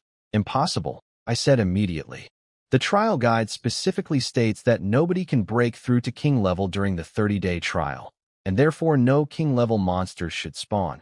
She looked at me with the most innocent expression I've ever seen on a warrior woman's face. I broke through. Dot, dot. I checked her stat panel. Sure enough, right there under, level, king grade, in big, shameless letters. She'd been level 9 when I summoned her. That was like a few days ago. She went from 9 to king already. King level is the tier where you can fly, absorb natural energy to supercharge attacks, and your lifespan basically multiplies. It's the dream tier that most players spend years trying to reach. I'm stuck at level 6 and might not even hit 9 before Trials Yendi. My hero did it over a long weekend. Okay, I sighed. I underestimated you. But this creates a problem. See, according to the rules, when someone in a lord's territory breaks through to king level during trials, 3 king-grade monsters automatically spawn nearby. Kill them, and you get amazing rewards. 1 treasure for troops, 1 for civilians, 1 for the lord personally. Just 1 king-level monster, I asked. 3, she said, sticking out her tongue sheepishly. A green dragon, a banyan treant, and a frogman. 3. Of course there were 3. Maximum spawns, maximum headache. Can you beat them? Her expression turned grim. The green dragon has nasty poison powers that are really hard to deal with. The treant is so massive with so many branches that you can't even get close. And the frogman lives in an underground cave system full of rivers. I could probably beat it, but actually killing it before it escapes? Nearly impossible. I frowned hard. King level wasn't just a number upgrade. It was a completely different league. These monsters could fly, channel nature's energy, and had fighting power that dwarfed anything below them. My entire army of epic centaurs would struggle against even one. But the rewards for killing all 3? Massive kill points for the competition plus rare treasures that directly boost my troops, my workers, and me personally. The prize was right there. 3 legendary monsters standing between me and a huge power spike.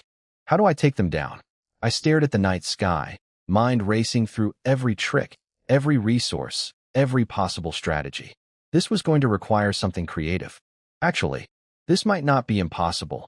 The idea hit me like lightning. Lucifer looked at me curiously. What did you say, my lord? I flashed her my most mysterious smile. Tomorrow, you're going to kill all 3 of them. Trust me, it'll be easy. Really? She looked skeptical but excited. Fair enough. She'd been on this continent long enough to know that killing high-quality monsters gives massive energy feedback for leveling up. Those 3 king-grade legendaries were basically walking experience potions. Follow me. I marched her straight to the blacksmith shop, which had been upgraded to max level and was now a 7-story monster of a building stretching a kilometer long and 500 meters tall. The sound of hammers hitting metal was basically the building's heartbeat at this point. Iron Boss, bring me every golden beard siege crossbow you've made. The head blacksmith, shirtless, massive, beard like an angry bush, sprinted off screaming at his workers like a drill sergeant having a bad day. Move it, you lazy sacks.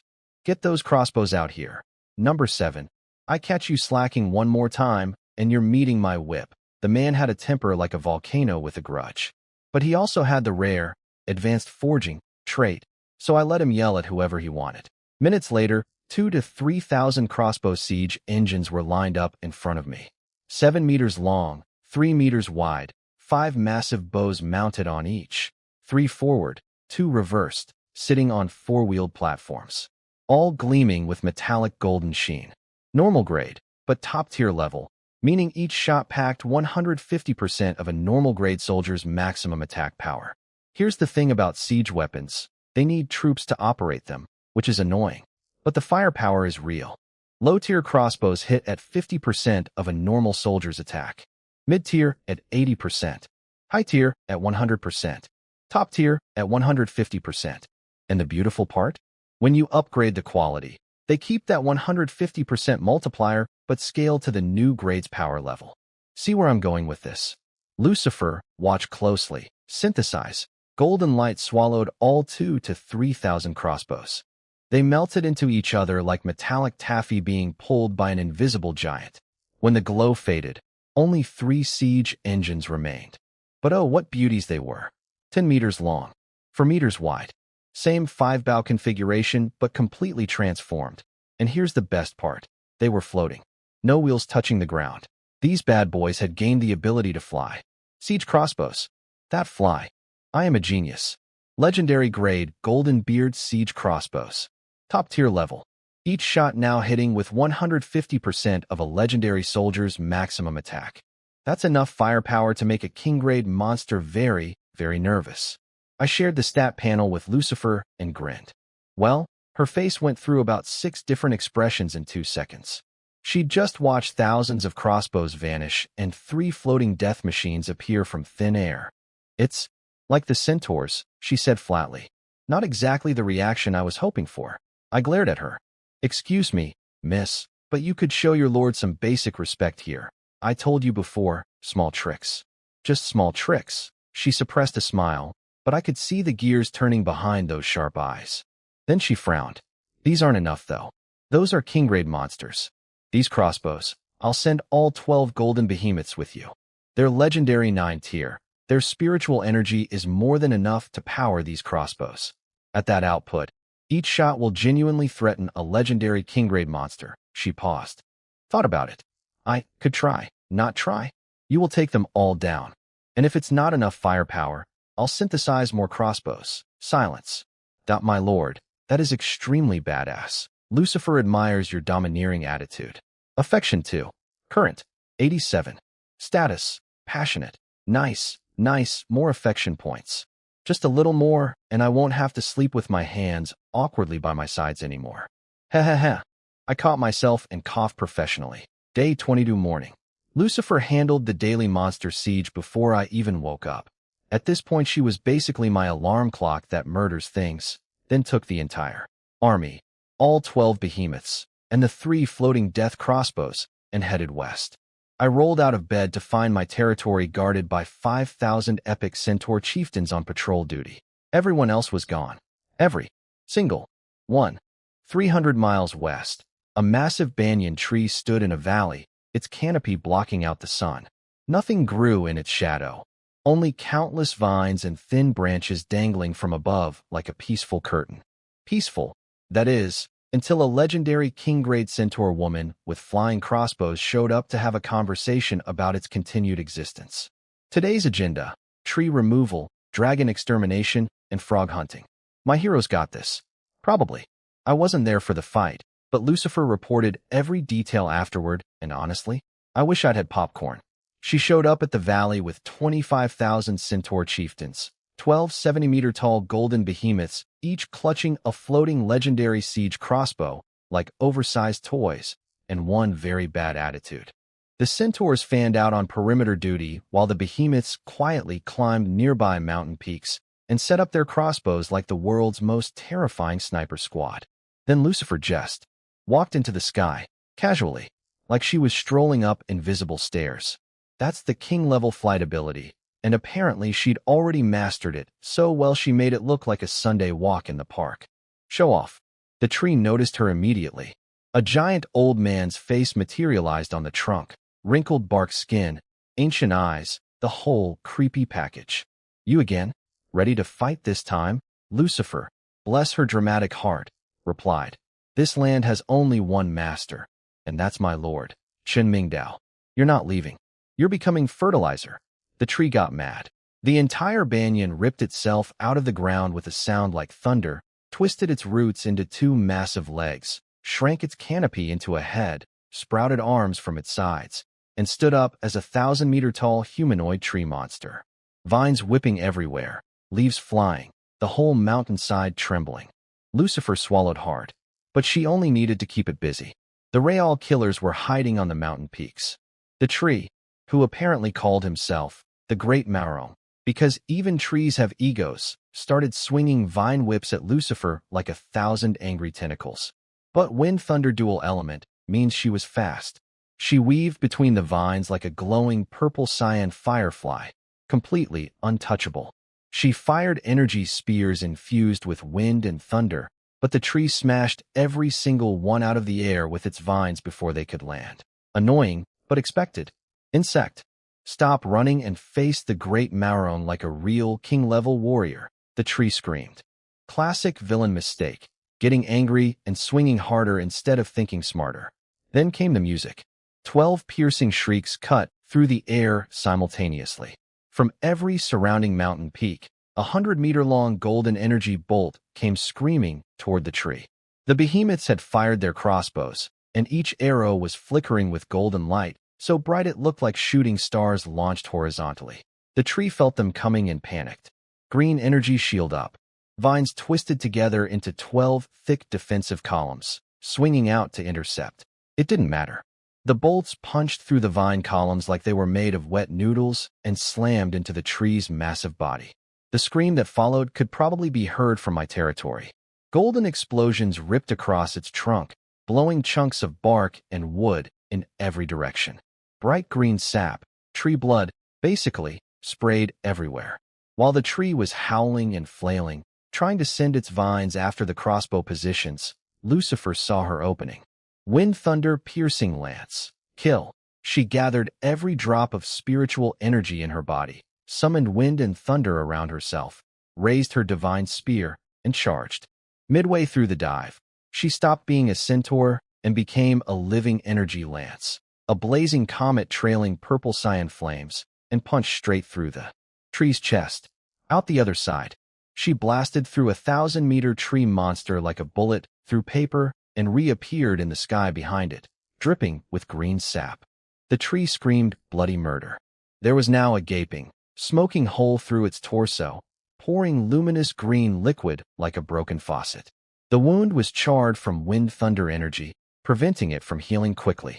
You dare damage my true body? Unforgivable. Die. New vines exploded from its body, thicker and angrier than before, thrashing at everything in sight. The surrounding mountains got absolutely demolished. Rocks, dirt, trees, all pulverized into flying debris. But Lucifer was already circling again, and every few moments, 12 more golden bolts came screaming in from the peaks. The pattern was set. Lucifer harasses and dodges. Crossbows blast holes. Lucifer dives in for massive damage whenever the tree flinches. Repeat until tree becomes lumber. Meanwhile, back home, I was pacing around my territory stress-eating spiritual food combos. On paper, my math said legendary crossbows powered by legendary 9-tier behemoths should be enough to hurt a legendary king-grade monster. On paper, numbers are great until reality decides to disagree. Until I got confirmation that this was actually working, my nerves were absolutely fried. The things I do for loot. Right around noon, just as I was seriously considering synthesizing another batch of crossbows and personally delivering them like a stressed-out pizza guy, the notification finally came. Your unit Lucifer has successfully killed a legendary king-grade treant. Reward: 1 legendary treasure chest. She won? Wait, 1 treasure chest? That's IT. Where's the gold? The wood materials? The tree guts? Anything. I killed a king-grade monster and got a single box. The cost-to-reward ratio was making my eye twitch. This better contain something incredible, or I swear. Open. You have opened a legendary 3-star treasure chest. Obtained. Special building. Space-time farm. The golden light faded and left behind. A stone doorway with a crappy wooden fence around it. 3 thin stone slabs leaning on each other for a gate, surrounded by a ring of sticks that looked like they were assembled by a lazy kindergartner. That's it. My heart physically hurt. In this world, fancy buildings mean high quality. Ugly buildings mean garbage. This thing looked like it was built by someone who gave up halfway through a craft project. Then I opened the stat panel, and my brain exploded. Space-time farm. Legendary 3-star. Top-tier level. The abilities. First, my territory can no longer have regular spirit fields. They all move into this farm. Second, inside this farm I can build spirit fields, pastures, fisheries, orchards, basically every type of food production. Third, it's a pocket dimension I can hide, reveal, expand, or shrink at will. Fourth, and this is where I started hyperventilating. Everything inside grows 500% faster, yields 300% more, and has a 50% chance of upgrading 1 quality tier. 500% growth speed, 300% yield, 50% quality upgrade chance. I went from, this is trash, to, this is the greatest thing I've ever owned, in about 4 seconds. Here's why this is absolutely game-breaking. The biggest limitation for any lord is territory space. Normally, required buildings take up a third, spirit fields take another third, and you're left with 1 measly third for special structures, totem poles, orchards, shipyards, statues, fountains, whatever. There's never enough room. This farm just deleted the spirit field problem. All farming goes inside a pocket dimension now, freeing up that entire third of my territory. And since orchards, pastures, and fisheries also go inside, I'm basically getting 2/3 more usable space than any normal lord. Same territory, triple the building room. My face was so red from excitement, I probably looked sunburned. The textbook was right. King-grade trial monsters drop treasures matching 3 categories: troops, civilians, and lord. This farm was clearly the civilian reward. An agricultural cheat code disguised as an ugly fence. My brain immediately started racing. Half-beast totem poles to buff centaurs?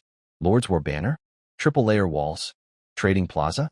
Inner-city buildings? So many options now that I had room for all of them. But wait, there was more. I built the farm and stepped through the stone gate. A flash of light later, I was standing inside a completely separate dimension. Clean air, thick with spiritual energy and life force. No wonder things grow like crazy in here. And then I noticed the second tab on the building panel, mineral migration. I could pull resource nodes, forests, stone quarries, iron mines, gold mines, directly into the farm. Up to 8 of each type. And once inside, instead of being mined dry and disappearing forever like they do in the normal world, they become permanent daily producers. A small gold mine normally gives about 10,000 coins total before it's empty. Pull it into the farm, it produces 100 coins per day. Forever. After 100 days, everything beyond that is pure profit. Medium mines give 1,000 daily. Large ones give 10,000. Giant ones produce 100,000 coins per day. Infinite. Renewable. Resources. I was so excited I forgot how to breathe for a moment. The only catch. Expanding the farm requires spirit stones, which I didn't have yet. And activating the mineral system needed a water network built in my territory first. Minor details. Future problems. Present me was too busy doing a mental victory dance. Meanwhile, Lucifer barely took a breather before charging off with the army toward the next target. A deep canyon filled with poisonous green-black miasma so toxic that nothing lived within miles of it. Somewhere in there, a legendary king-grade green dragon was waiting. Get both remaining monsters today, I called after her. The ground shook as 30,000 hooves thundered away. Another impossible battle, another casual Tuesday for my overachieving hero. I stepped back into the farm dimension, breathed the impossibly fresh air, and started mentally redesigning my entire territory layout from scratch. The possibilities were making my head spin. By late that night, 2 more notification chimes rang in my head. Lucifer got them. All 3 king-grade monsters. In one day? That woman is an absolute machine, and I am the luckiest lord on this entire continent. 2 notifications were waiting for me from earlier while I'd been nerding out over the space-time farm. Lucifer killed a legendary king-grade green dragon. Reward, legendary 3-star treasure chest. Lucifer killed a legendary king-grade frogman. Reward, legendary 3-star treasure chest. 3 king-grade monsters. One day, all dead. That woman deserves a raise. And a vacation. And possibly a statue. Now, the textbook says trial king-grade monsters drop 3 categories of loot. 1 for troops, 1 for civilians, 1 for the lord. The farm was clearly the civilian reward. So these 2 boxes should cover troops and lord. Open both. First chest, a large gold mine. Not just any large gold mine. One containing 9.8 million gold coins. The textbook says large mines range from 1 million to 9.99 million. I basically hit the jackpot within the jackpot. A gold mine that's 98% perfect.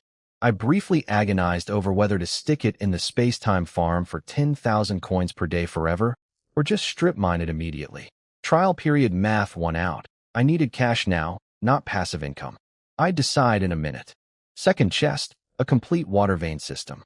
9 spirit springs, 9 spirit ponds, 9 spirit streams, 2 spirit rivers, 3 spirit lakes, 1 spirit sea, and 1 moat. All legendary 3-star quality. All top-tier level. 1 unified building set that can't be broken apart. The main attribute? Territory spiritual energy concentration, 500%. 500%. And the flavor text? Want to frolic in the water with beautiful companions? Build this and your dreams come true. Whoever writes these descriptions needs therapy. But also a promotion, because they're not wrong about the building being incredible. Let me explain why this is insane. Everything in a lord's territory runs on spiritual energy, training speed, recovery, crop growth, building effectiveness. Boosting the concentration by 500% is like upgrading the oxygen supply for your entire civilization. Everything works better. Everything grows faster. Everything gets stronger.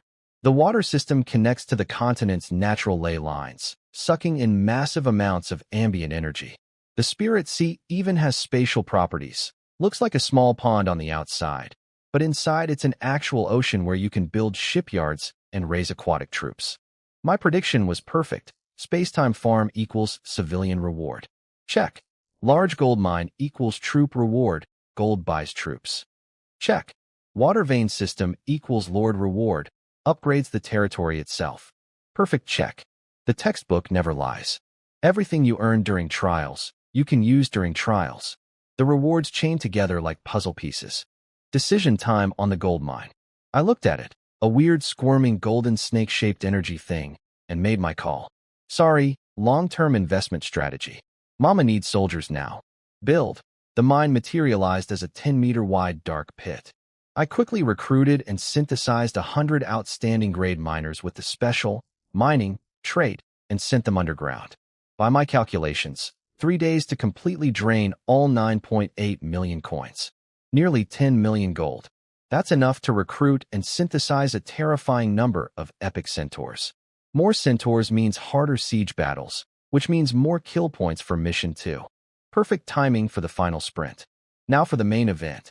I stood in front of 34 floating water buildings, tiny magical miniatures of springs bubbling, ponds sitting still, rivers flowing, all hovering in midair like the world's most beautiful aquarium display. Unlike blueprint buildings, these don't need materials. Just place them and they build themselves instantly. Build water vein system.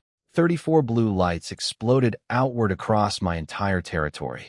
What happened next was like watching my territory get a complete makeover and fast forward. First, my city walls suddenly shifted inward, and in the space they vacated, a 100-meter-wide moat appeared, shimmering with a misty glow that told me it had spatial properties. That moat was way deeper and wider than it looked. Anything trying to swim across was in for a nasty surprise. Then, between the east and south gates, an archway opened in the wall. Water flowed through it, connecting to a spirit lake on the inside. That lake branched into spirit rivers and streams that linked to my existing wells, new spirit springs, more lakes, and even threaded into the space-time farm's pocket dimension. In seconds, the entire network snapped together like magical plumbing designed by a genius. Every water building connected to every other one, forming a complete circulatory system running through my territory and farm. And then I felt it. The air changed. The spiritual energy concentration started climbing like someone cranked a dial to maximum. Every breath felt richer. The grass looked greener. The buildings seemed to hum with new power. My territory was literally glowing with energy. 500% boost. I could practically taste it. I stood there watching my territory transform from decent fortress to enchanted wonderland with a murder army, and I couldn't stop grinning. 3 king-grade monsters died today, and in return I got a pocket dimension farm that freed up 2/3 of my territory, a gold mine worth 10 million coins, and a water system that turned my land into a spiritual energy paradise. Best day of my life. Again, I keep saying that, but the universe keeps one-upping itself. I pulled up my territory stats after building the water vein system and nearly swallowed my own tongue. All troop stats went from 30% to 150%. That's 5 times the original bonus. All farmer and craftsman effectiveness? Same jump, 30% to 150%. Training speed, energy recovery, healing? All shot from 20% to 100%. Crop growth and yield? Through the roof. Every single number on my territory panel had basically been multiplied by 5 overnight. The water vein system didn't just improve my territory, it put it on performance-enhancing drugs. My epic centaur chieftains? Their raw stats now rivaled legendary-grade troops just from standing on my property.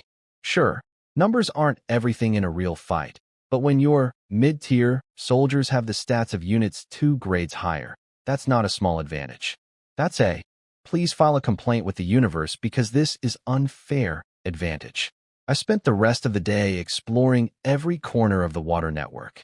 Turns out aquatic troops could use the waterways like an underground highway system. Instant travel to anywhere in my territory through spatially enhanced channels. If I build a shipyard, I could even sail massive warships through streams that looked 3 meters wide but were actually ocean-sized inside. Best part? Once I upgrade to city rank, the water vein system becomes the foundation for a defensive magic array, a full energy barrier protecting my entire territory. That's the shield I've been desperately needing since day one. One building system. Solved about 17 future problems simultaneously. Then the gold mine finished on day 24. 9.8 million coins dumped into my treasury like a golden avalanche. I added another million from savings and went absolutely insane on recruitment. 45,000 new epic grade centaur chieftains. Synthesized from scratch. Combined with the existing army, I now had 75,000 epic centaurs plus 5,000 workers. 80,000 total. Population cap. Maxed. Lucifer's reaction? She gained 5 affection points instantly just from seeing the new troops. Jumped to 92. Intimate. Status. At this level she'd basically never leave me, and when I accidentally brushed against her during a briefing. No reaction. No glare. No death threats. No affection penalties. My hands finally had somewhere to go at bedtime. The drought was over. Don't judge me. From day 24 onward, daily hunting income exploded past 1 million gold. 75,000 centaurs with 5 times boosted stats were carving through the wilderness like a lawnmower through wet grass. Lucifer was leading the army further and further out every day, wiping 30 to 40 monster camps and tribes daily, plus scooping up wild treasure chests. 50 chests per day became routine. Exploration progress was skyrocketing. Then day 28 at noon. Congratulations to rookie Lord Chu Feng for being the first to complete Mission 1. Exploration. Reward. Legendary treasure chest 1 million gold. The chat erupted like clockwork. Called it. Of course it's Chu Feng again. Wow. You're so smart for predicting the obvious. What quality do you think his exclusive troops are? Outstanding grade maybe. Get out. This chat is too intelligent for you. 1 has to be epic at minimum. Probably legendary. That's the only explanation for all these first-place finishes. Why not mythical? Silence. Then someone replied, if he had mythical troops, he'd have finished exploring way sooner. Mythical is beyond imagination. Yeah, but what if? The conversation trailed off into nervous speculation. Nobody wanted to seriously consider the possibility because it was too terrifying. Little did they know my troops were just epic grade. I was simply cheating with synthesis, a legendary hero, killer equipment, and a territory pumping out 5 times stat bonuses like a steroid factory. Million gold in hand. I was practically vibrating. City upgrade resources were almost ready. Open the chest. Golden light. Dramatic pause. Then, 3 items fell out. A martial art called 1000-weight mountain suppressing scripture, a matching sword, and 111,111 gold coins. My smile died immediately. Here's the thing about legendary chests. If you get 1 item, it bumps up in quality. 2 items breaks even. 3 or more. Quality drops significantly. I got 3 things from a legendary 3-star box, which meant none of them were top shelf. The martial art was SSS rank, Earth Element, with 5 skills ranging from S to SSS. Decent? Sure. Life-changing? Not really. Not for me, anyway. I stared at the haul and sighed. Can't win the lottery every single time, I guess. Even the universe's favorite child gets socks occasionally. Still, 1 million gold from the mission reward, 100,000 from the chest, and enough resources piling up for the city upgrade. The final sprint was on, and I was leading by a margin that made other lords question their life choices. 2 days left. Time to finish this. The martial art from the chest was a bust. Let me explain why. 1000-weight mountain suppressing scripture. Sounds cool, right? Legendary grade. Earth Element. SSS rank skills. Except whoever created this thing apparently got bored halfway through. Normal martial arts have skills from D rank all the way up to SSS. You learn them in order, building up gradually. This one starts at S rank. No D, no C, no B, no A. Nothing for beginners. That's like handing someone a PhD thesis and saying, good luck, The textbook doesn't exist. Any player who learned this would be sitting around for years unable to use any skills because S-rank abilities require more energy than anyone below king level can produce. Sure, you could find other Earth skills to fill the gaps, but skill books are rare and take forever to master. It's basically a sports car with no steering wheel. Impressive on paper, useless in practice. The matching sword wasn't much better. Legendary 2-star, 70% all-stat boost, 100% armor penetration, but you literally can't equip it unless you've learned the broken martial art first. Incomplete garbage, I muttered, tossing both into storage. Looked like someone had started designing an amazing combat system and just stopped. Half a masterpiece is still half useless. Anyway, I had bigger fish to fry.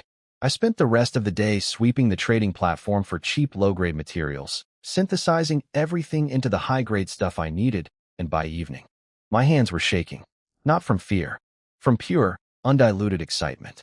Upgrade, 30,000 units each of high-grade stone, wood, and iron vanished from my warehouse. The ground trembled. Space itself stretched outward like someone was inflating reality. My territory was expanding in real time. Then the system asked me the most satisfying question I've ever heard. You have successfully advanced to city rank. Please name your city. Choose city. Naming complete. I ripped open the territory panel so fast I almost pulled a muscle. Choose city. Rare grade quality. Small city rank. Population cap, 300,000. Territory, 150 by 150 kilometers. That's almost 4 times the area of my old town. But the stats? The stats? All troop attributes, 250%. Up from 50%. Farmer effectiveness, 250%. Training speed, energy recovery, healing, all 200%. Crop growth, 200%. Yield, 300%. With the water vein system's 500% spiritual energy boost on top, my territory was basically a pressure cooker of power. Everything inside was getting stronger just by breathing the air. And the new buildings I could construct? This is where city rank gets real. Fortresses, up to 8. Heroes can carry these to distant locations and claim territory. Basically portable military bases. Defensive magic array, the energy shield I've been dying for since day one. No more sweating about overnight attacks. My entire city gets wrapped in a protective barrier. Trading plaza opens commerce with neutral races and combat class players. Real economy stuff. Lord's War banner, Lord statue, hero statues, troop statues, all giving permanent buffs. Training arena, expanded barracks, more of everything. This is what a real territory looks like. Everything before was just practice mode. The global announcement hit the chat like a bomb. Congratulations to rookie Lord Chu Feng for being the first to advance to small city. Reward, legendary 3-star treasure chest, 500 reputation. The chat went quiet for a moment. Then, so, that's what a city looks like, huh? I figured it would be him, but still, yeah. Then someone got philosophical. Generations ago, the pioneers of our dragon nation grew strong exactly like this, one step at a time. Seeing someone achieve this now, how does that make you all feel? Silence. Actual silence in the chat. For once, nobody had a sarcastic comeback. I closed the panel feeling 10 feet tall. Mission 3, final sprint. First place was basically mine. Even if another lord had randomly rolled legendary exclusive troops, my overall score, city rank, 75,000 epic troops, legendary hero, water system, space-time farm, maxed buildings, would bury them. The only remaining variable was Mission 2, kill count. 2 days left. Time to go absolutely berserk. That mythical treasure chest, I said, cracking my knuckles, is mine. Meanwhile, somewhere across the Wind Whisper wasteland, Ing Shuyan was standing in front of a pile of high-grade materials, staring at the announcement, and having what I can only describe as an existential crisis. She'd been preparing to upgrade her territory too. She had resources.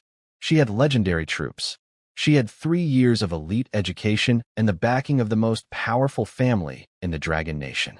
And she was still stuck at 2-star town. Her scream echoed across the wasteland. Why? Chu Feng, how are you getting all those materials? Sorry, instructoring. Some things just can't be taught in textbooks. Like having a synthesis talent that turns garbage into gold. Literally. Meanwhile, over in Ing Shuyan's camp, She was having a full meltdown. And honestly, I'd feel bad if she wasn't literally the eldest daughter of the most powerful family in the entire Dragon Nation. Turns out she had a secret weapon I didn't know about. Her hero, Mengwan. Not just any hero, either. This woman was an actual former lord from the Meng family, one of the clans that served the Ying family for over 10,000 years. She died on the Myriad Races continent centuries ago, and somehow got resurrected as a hero card through methods so secret even thinking about them probably violates 12 family oaths. Mengwan was sharp. One look at my achievements, and she'd already narrowed down the possibilities.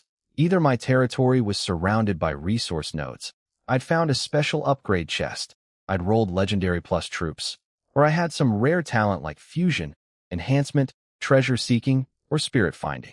Nailed it on the talent guess, lady. Gold star for you. She tried to comforting Xu Yan by saying speed doesn't matter. The Ying family has resources waiting back home that would make anything I'd accomplished look like pocket change. Apparently some elder had promised to gift Xu Yan a few mythical treasure chests as welcome home presents. Mythical chests. Plural. As gifts.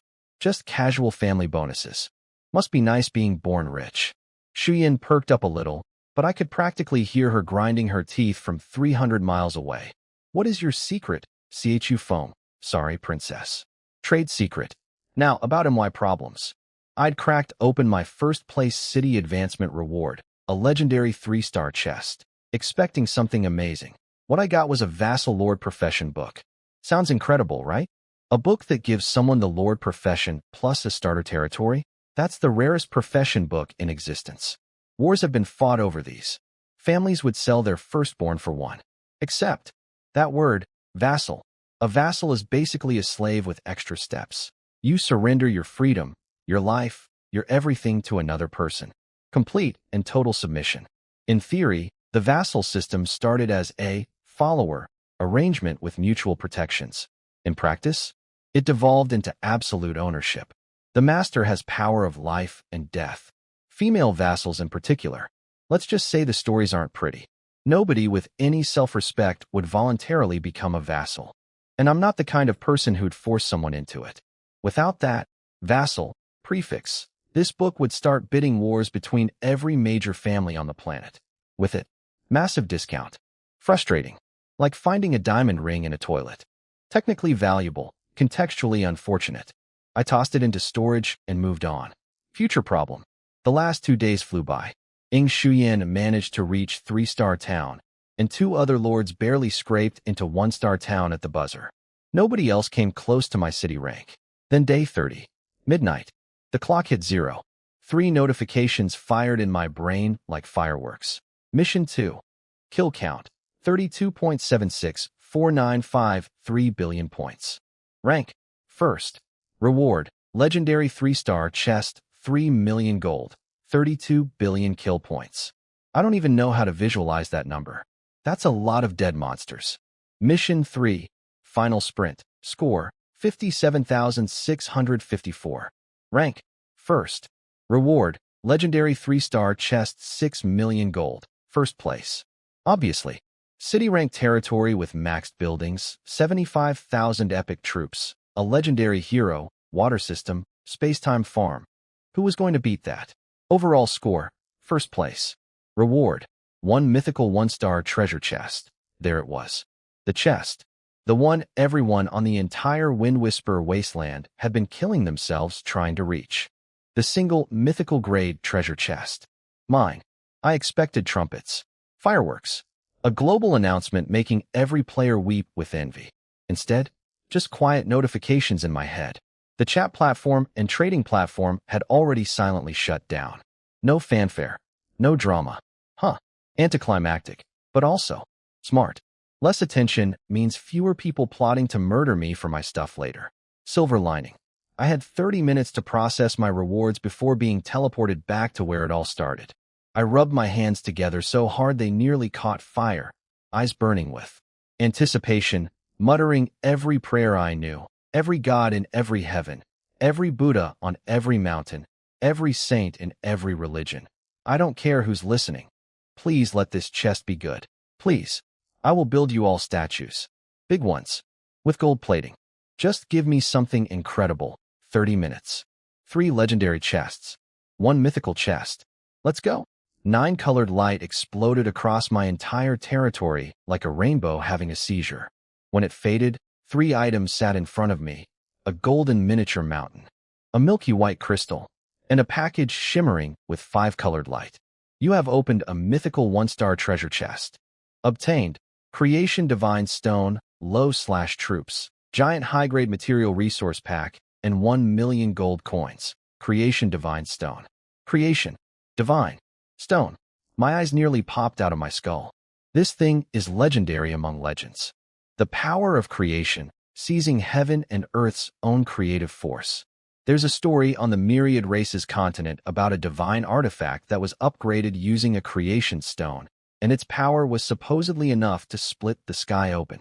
I checked the stats with trembling hands. Function 1. Adds 3 extra exclusive troop building slots to my territory. 3. I went from 1 type of exclusive troop to potentially 4. Function 2. Recruitment costs cut by 50%. Half-price soldiers. Forever. Function 3. I can freely choose my troops' gender and class. Full customization. Function 4. I can embed any compatible martial art into the troop building. No more hunting for specific skill cards. Function 5. I can reset a building's attributes by dropping its quality back to normal grade. Function 6. I can invest special materials to increase a building's quality. This wasn't a treasure. This was a cheat code for army building. And then it hit me. My epic Ratman nest. I traded it for nothing. AHHH. The scream that came out of me could have shattered glass. Every centaur on patrol froze, peeked at me having a complete breakdown, and quietly melted back into the shadows. See, those attribute stones and skill cards I traded the Ratman nest for? This single stone did all of that and more. I could embed martial arts directly. I could reset attributes. I could add extra troop types. The trade that felt so clever 3 weeks ago now felt like selling a mansion to buy a bicycle. After raging for a solid minute, I forced myself to breathe. No, if I hadn't made that trade, my centaurs wouldn't have evolved. I wouldn't have dominated the trial, and I never would have earned this chest in the first place. There is no what if, logic. Calming. Slightly, I shoved the creation stone into my lord's heart, and 9 colored light erupted again. When I checked the panel afterward, I almost cried tears of joy. For exclusive troop slots. 4. Slot 1. My centaurs, now costing just 1 gold coin each. Slots 2, 3, and 4. Empty, waiting for buildings to be embedded. For exclusive troop types. Half-price recruitment. Who else has this? Nobody. That's who. Ha ha ha ha. My maniacal laughter was scaring the patrols again. I dialed it back to a creepy grin instead. With 20 minutes left, I had to test this immediately. I grabbed the rare-grade serpent people nest from storage and jammed it into the Lord's heart. Successfully embedded. You can now recruit exclusive troop, serpent people. Use function 5. Reset the serpent nest to normal grade. Reallocate to agility type extreme path evolution. Complete. Your serpent people have been reduced to normal grade and evolved into low-tier agility extreme path troops. Recruit 1 serpent warrior. Female. Fighter class. 1 gold coin vanished. A portal opened, and out slithered the most exotic creature I'd seen yet. Nearly 2 meters tall, wearing tattered beast hide armor that showed off a slim waist, toned arms, and long legs. Wild brown hair, cold, beautiful face, vertical snake pupil eyes, and a forked tongue that flickered in and out exactly like a real serpent. And behind her, a 1.5 meter long scaled tail growing from her tailbone, covered in armor-like scales, writhing with a life of its own. Her stats confirmed it. Agility at 9 with everything else near rock bottom. A pure speed type extreme path soldier. Exactly what I wanted. With my water vein system built, I desperately needed aquatic troops. Serpent people are famous for dominating water combat. Rivers, lakes, oceans, they fight like they were born in it. Which, technically they were. Dual-wielding swords, natural venom, insane agility? Combined with my synthesis talent, this species would become absolute terrors. I was grinning so hard my face hurt. Then the timer ran out. A golden pillar of light swallowed me whole. My entire city, buildings, walls, farms, water system, everything, shrank down into a fist-sized glowing orb and flew into my body. The territory literally became part of me. The world spun. Colors blurred. My stomach did 17 backflips. When I opened my eyes, I was back in the Magic Marshall University. Classroom 3. I looked around. We'd started with 40-something students. Now, barely 30 remained. Nearly 20 people hadn't come back. Dead. Gone forever. And from a quick scan, every missing face belonged to kids from smaller families.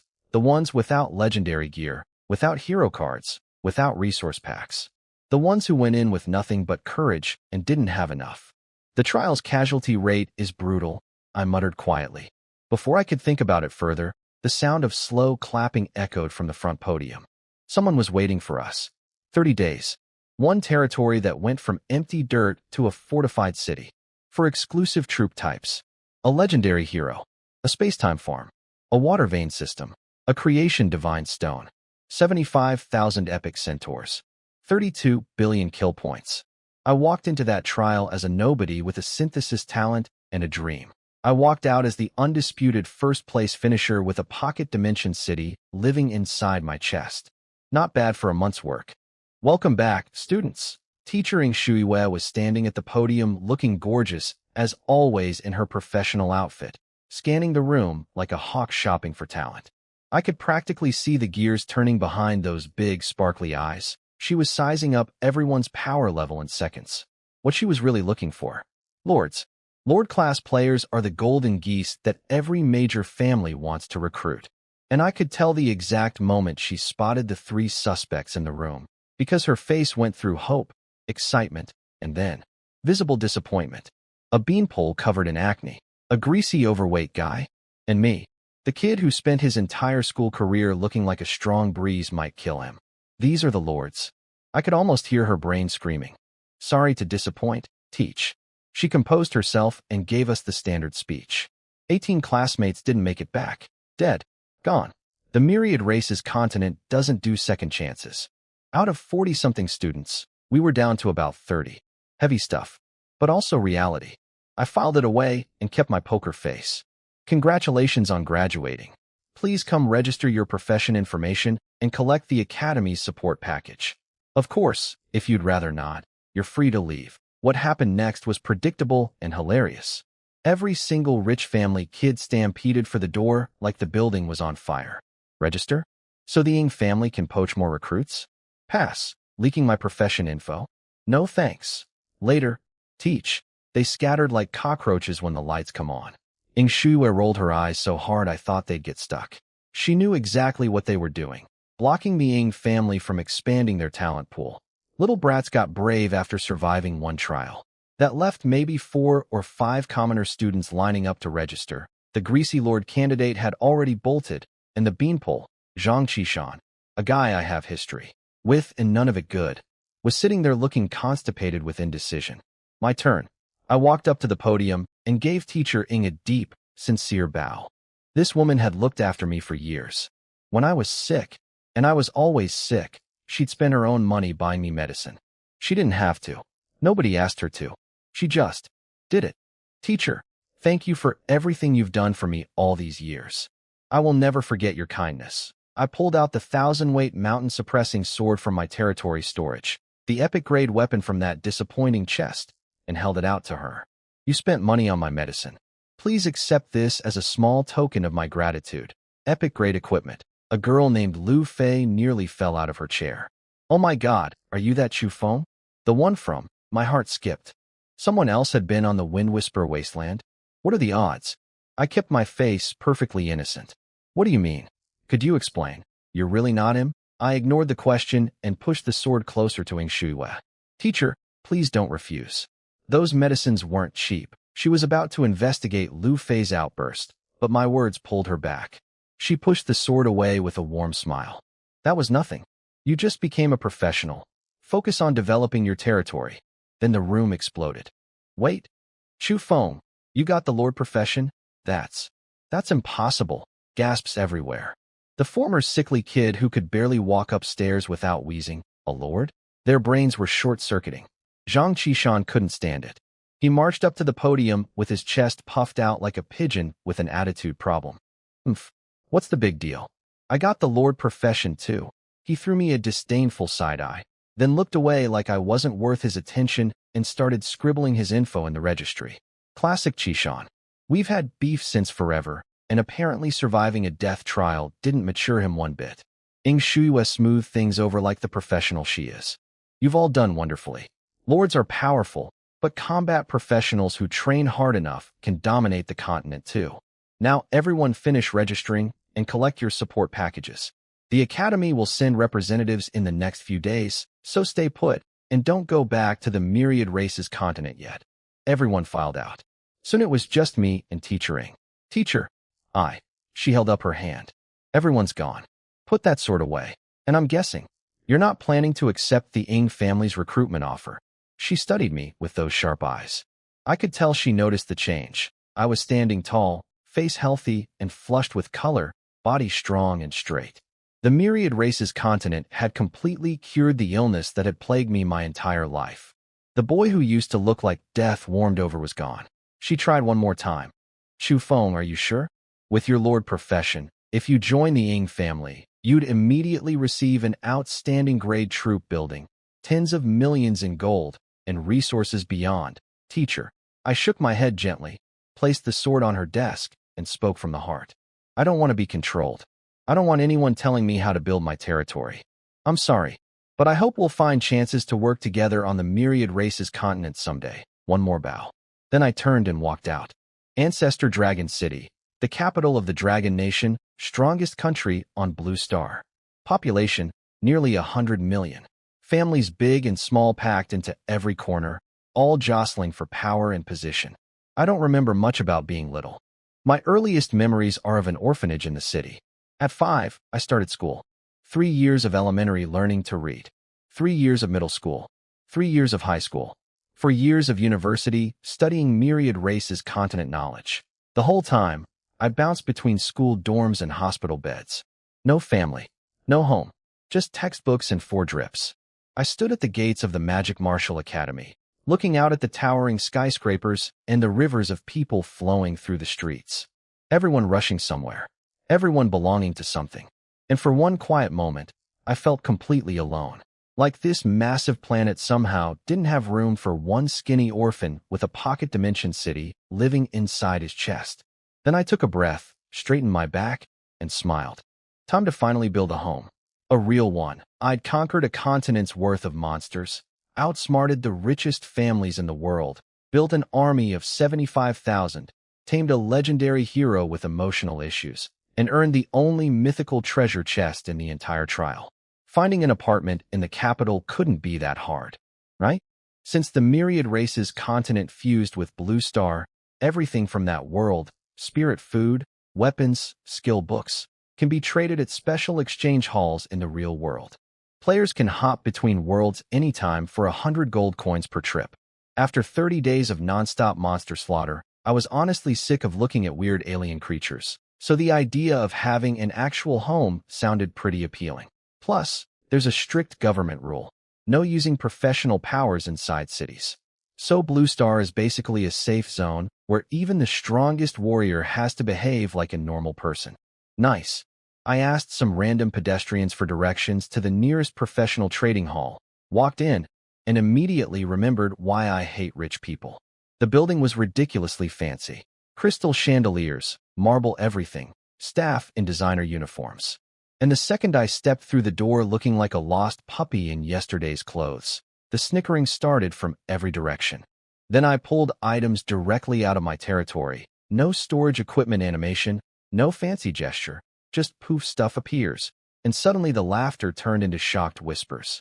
Wait, that scrub is a lord? He just pulled items straight from his body. Lucky little punk. Yeah, laugh at that. I dumped a pile of rare-grade summoning cards, tier 3 weapons, and spirit food combos on the counter. The receptionist was a cute girl, big eyes, sharp jawline, curves that her professional outfit was working overtime to contain. Probably an underage college student doing part-time work. She started batting her eyelashes at me the moment she realized I was a lord. I was not in the mood. Hurry up. I'm busy. Why, yes, sir. 1 moment, please. 10 minutes later, I walked out with 50 million Dragon Nation currency loaded onto my ID card. 50 million. I stood on the sidewalk staring at that number for a solid 30 seconds. All those years lying in hospital beds, barely able to afford pain medicine, eating cafeteria slop, wearing donated clothes. If I'd had even a fraction of this money back then, I shoved the thought down before it could ruin my day. No point dwelling on it. Found a real estate office, bought an apartment near the academy, 3 bedrooms, 2 living rooms, kitchen, bathroom, fully furnished. Spent almost every last coin on it because capital city prices are absolutely criminal. If the academy had been in the city center instead of the edge, they wouldn't have let me through the front door of the real estate office. Moved in that night, burned through my remaining cash buying furniture and basics, and collapsed face first onto my new bed. My bed. In my apartment. First time in my entire life I had a place that was actually mine. I slept like the dead. Then the doorbell tried to murder my sleep at some ungodly hour. MRGH. Go away. 5 more minutes. The ringing didn't stop. I dragged myself to the door with murder in my eyes and swung it open. Teacher? How do you even know where I live? I literally moved in yesterday. Shuiwe stood there looking casually perfect, not a hair out of place, smiling like she owned the place. Oh, this whole neighborhood, apartments, shops, everything, belongs to the Ying family. And guess who manages this area? She pointed at herself with a shrug. Of course it does. I can't even buy groceries without accidentally giving money to the Ying family. They probably own the oxygen around here too. Can I come in? Yes. Please. Sorry about the mess. I scrambled to make tea, then smacked my forehead, pulled an epic grade spirit tea from my territory instead, brewed it properly, and handed it over. Teacher, please. She took one sip and her eyebrows rose. Epic grade spirit tea? Quite generous. Almost on par with what our core family members drink. I tried very hard not to twitch. Almost on par with core members? Lady, I have a synthesis talent, a pocket dimension city, and 75,000 troops, and I'm barely matching your family's tea budget? How rich are these people? Then again, big family, big resources. But also big family, big drama. Nothing comes free in those ancient clans. Teacher, what brings you here? Her face went through about 17 emotions in 5 seconds. Anger, resignation, more anger, a flash of killing intent that made my spine tingle. Then, embarrassment, and finally, steel-hard determination. Chew foam. I need your help. She looked me dead in the eyes. Whatever she was about to ask, she'd clearly been agonizing over it. Teacher, if it's something I can do, I'll absolutely say yes. I meant it. 4 years of university. This woman shielded me from bullies, bought me pain medication out of her own pocket, and treated me like a human being when most people treated me like a charity case. I owed her. Within reason, of course. I wasn't about to throw my life away on some suicide mission.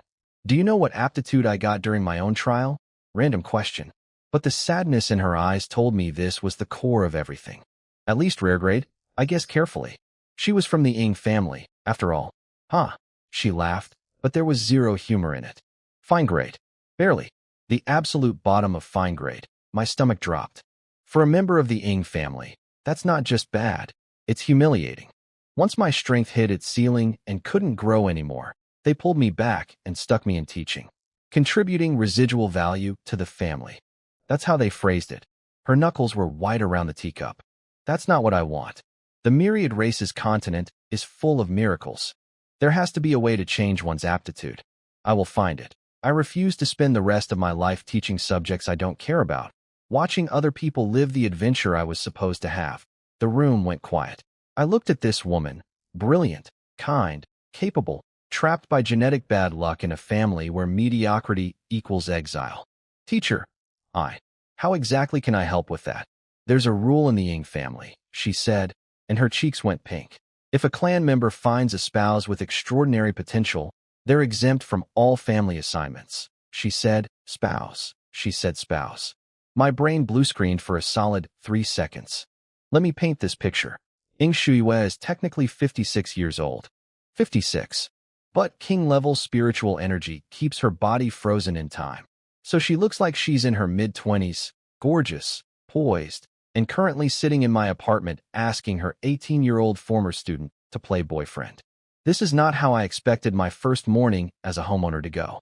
All you'd need to do is come to the Ing estate with me and confirm you're a Lord-class professional. That alone would get me out of my current situation. In return, I'll give you half of everything I earn on the myriad races continent.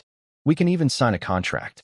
Teacher, this is not appropriate. My mouth said, not appropriate, while my brain was doing backflips in 17 different directions. Part of me was panicking. Part of me was doing math on that revenue-sharing deal. And a very small, very stupid part of me was thinking, she is really pretty though, bad brain. She's your teacher. For years of mentorship, medicine money, protection from bullies. You do not think about your teacher like, what? You don't want to help me? Her expression hardened for a split second before she caught herself. Or, would you rather make it real? If that's what it takes to free me from the family, I could accept that. Though you'd have to put in some effort. I'm not the type who likes being controlled. I couldn't look her in the eyes. I felt like she could read every filthy thought bouncing around inside my skull. But here's the thing. Beneath the awkwardness, my survival instincts were screaming. This wasn't just embarrassing. This was dangerous. The Ing family is the most powerful clan on Blue Star. The first family to contact the myriad races continent. Their methods are beyond anything normal people can imagine. If I waltzed in there pretending to be their daughter's catch and they found out it was fake, I wouldn't just be in trouble. I'd be erased. And then there's my real secret. My synthesis talent. If anyone discovered what I could do, my future would be very short and very miserable. I'd end up locked in some ancient clan elder's basement, spending eternity synthesizing gear like a human factory. This isn't paranoia. People with top-tier talents and lord professions have been disappearing for years.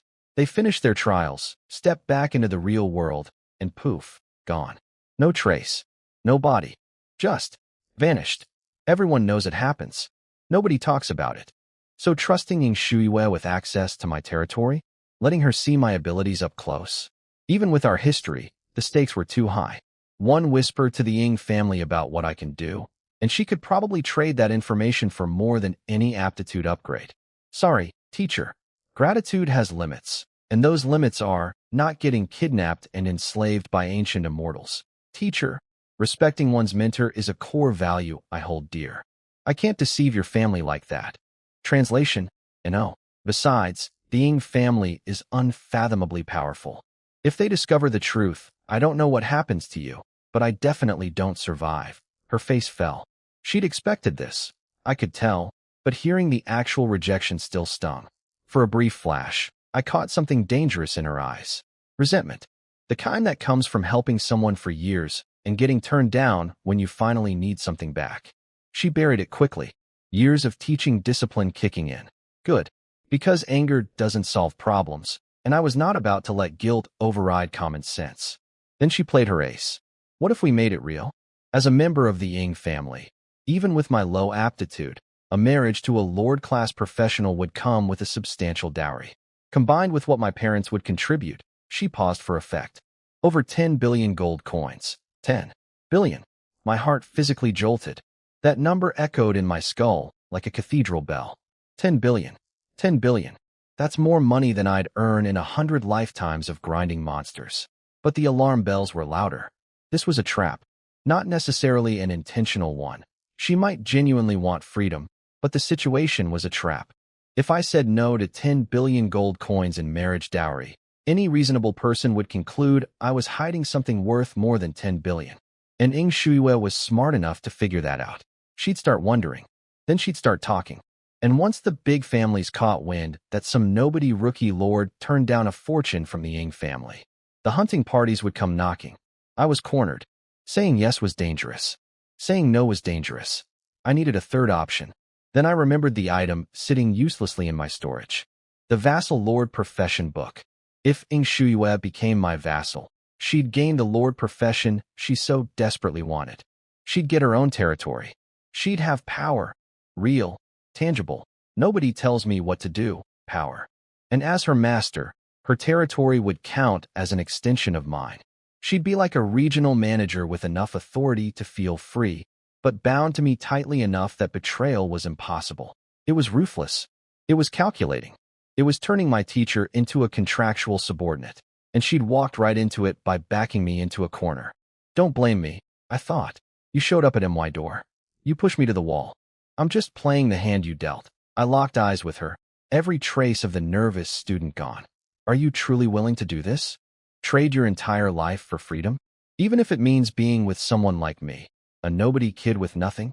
She didn't hesitate. Once you've tasted real power, everything else is worth sacrificing. As for you being young, she shrugged. Professionals live for centuries. Thousand-year-old clan elders marrying teenagers is completely normal in the Ying family. Even marrying different species is common. Well, that's both reassuring and deeply disturbing at the same time. The game was set. She wanted freedom. I needed security. And in my back pocket sat a profession book that could give us both what we wanted on MY terms. Sorry, teacher. Class is over. And from now on, I'm the one giving the lessons. I never imagined my first week as a homeowner would involve getting fake engaged to my 56-year-old teacher. Life comes at you fast. Here's how it went down. I couldn't say yes to her original plan because spending time together would inevitably expose my synthesis talent. I couldn't say a hard no because a scorned woman from the most powerful family on the planet is basically a ticking nuclear bomb.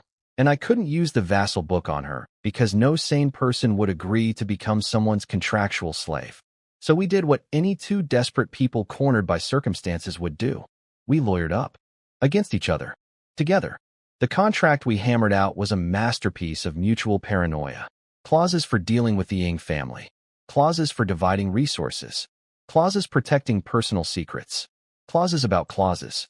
We basically wrote a prenup, a business agreement, and a spy thriller screenplay all in one document. We both pressed bloody thumbprints onto the magical contract paper, watched it dissolve into smoke, binding and unbreakable, and finally exhaled. Bottom line, I get the massive dowry. She gets freedom from the Ying family's grip. We both pretend to be a happy couple long enough for it to work. Simple plan. Absolutely nothing could go wrong. You sure you can handle things on your end alone? I asked, walking her to the door. Please. All I need is your confirmation as a Lord-class professional. I'll tell the family we're exploring the myriad races continent together to build our relationship. That excuse buys me freedom from every assignment they've got lined up. She seemed genuinely happy. First real smile I'd ever seen on her face. Someone from the family might come verify things. Or they might just call. Or they might not care at all. Just play it by ear. Got it. Well then. Goodbye. Goodbye. I watched her walk away and couldn't help rubbing my chin. Age aside, that face and figure really are something. All those silly fantasies from school days actually came true. What kind of animal am I becoming? What I didn't know was that around the corner, she was muttering, "Stupid brat thinks the Ying dowry comes free. Those greedy little eyes and disgusting thoughts. I'm going to beat the respect back into him sooner or later." HMPH. 3 days later, she showed up with a moving crew. An entire squad of people hauling her personal belongings into MY apartment. Clothes, furniture, decorations. She was moving in. While I stood there with my jaw on the floor, some 17-year-old girl from the group looked me up and down. "So you're Ninth Andy's boyfriend? You look really young." The condescension in her voice made me want to flick her forehead into next week. But I remembered the contract, plastered on my best lovesick puppy smile, and cooed, "That's me." Age means nothing when you're a professional. Lifespans are practically infinite. Your Ninth Andy looks just as young and beautiful as you to me. Just a gorgeous maiden. BLEHHH. I'm gonna puke. Run. The cheese is toxic. They scrambled out of the apartment like I'd deployed biological weapons. The second the door closed, Ing Shuyue and I looked at each other, then simultaneously doubled over and started dry heaving. The cringe nearly killed us both. Then she punched me. Ow. That hurts. Hey, you're actually hitting me. Take that for being disgusting. And that for being greasy. And, stop. I'm calling the police. Domestic violence. Help. She's trying to murder her husband. From downstairs, an old man's voice floated up. Young people these days. Quite creative, aren't they? Grandpa Wong, you've got experience. Is that roleplay? Shoo, kid. You're too young for this conversation. Ha ha ha. The laughter from the neighbors finally made her stop. I sat on the floor, nose bleeding, face swollen, wheezing like I'd lost a boxing match against a professional. This woman hits like a truck. King-level strength is no joke even when suppressed to civilian levels. She cracked her knuckles menacingly. I put my hands up in surrender. Let's talk this out. We're all adults here. Ha ha ha. After I recovered from my near-death-by-teacher experience, it was time for serious business. The Myriad Races continent has two major zones.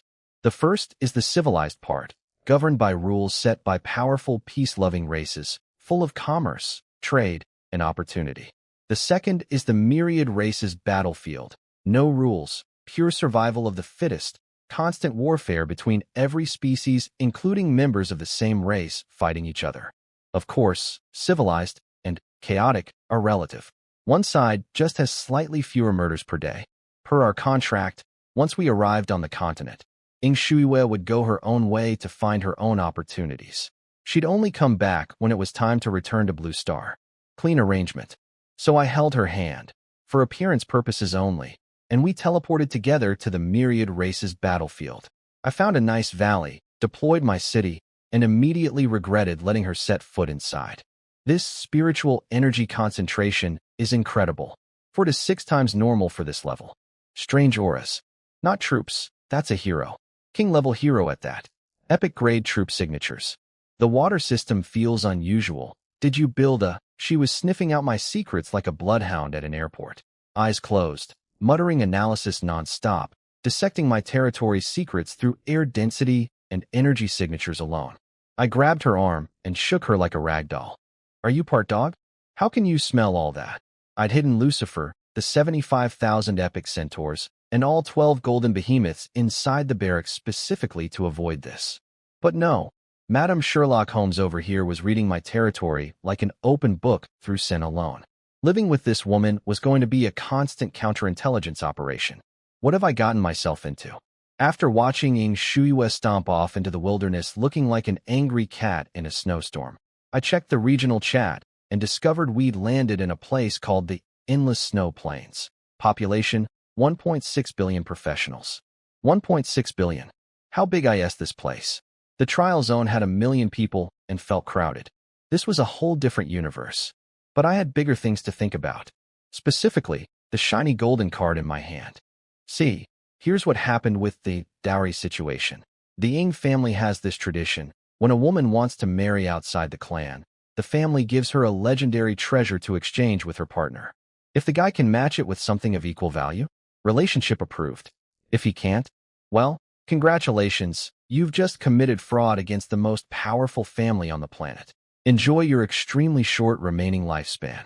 When Ing Shuiwe handed me a legendary 3-star hero summoning card, I was ecstatic. Free legendary hero. Christmas came early. Then she explained the exchange rule, and my face collapsed like a sandcastle in a tsunami. I had to cough up my 1,000-weight mountain-suppressing scripture and the matching sword just to balance the trade. The incomplete martial art and the sword you can't equip without it. Combined, they roughly match the hero card's value. So my free gift turned into a swap. The white whale of freebies slipped right through my fingers. And that supposed 100 billion gold dowry? Haven't seen a single coin of it yet, while Madame Freedom was already skipping through the snow, plains living her best life. Something felt off about this whole arrangement, but the contract was signed and sealed.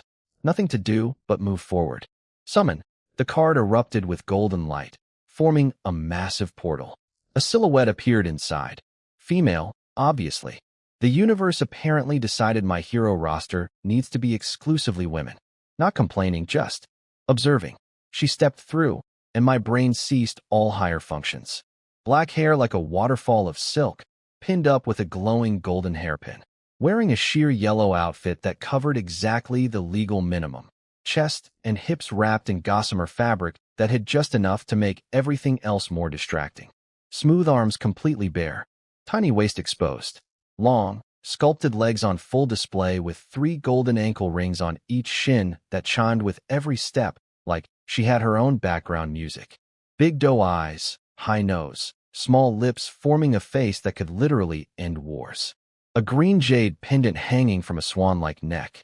And those eyes, deep as the void. The kind you could stare into and forget your own name. In 18 years of life, I'd had exactly 2 experiences with female physical contact. Silfini, not human, and Ing Shuiwe's fists, not romantic. I was not prepared for this level of visual assault. My mouth went dry. My palms went wet. My brain went offline. Calm down, I told myself. Affection points. Slow and steady. Don't be creepy. I opened her stat panel while she stood there with her eyes closed, receiving the continent's welcome package. Boolean sure. Race, human.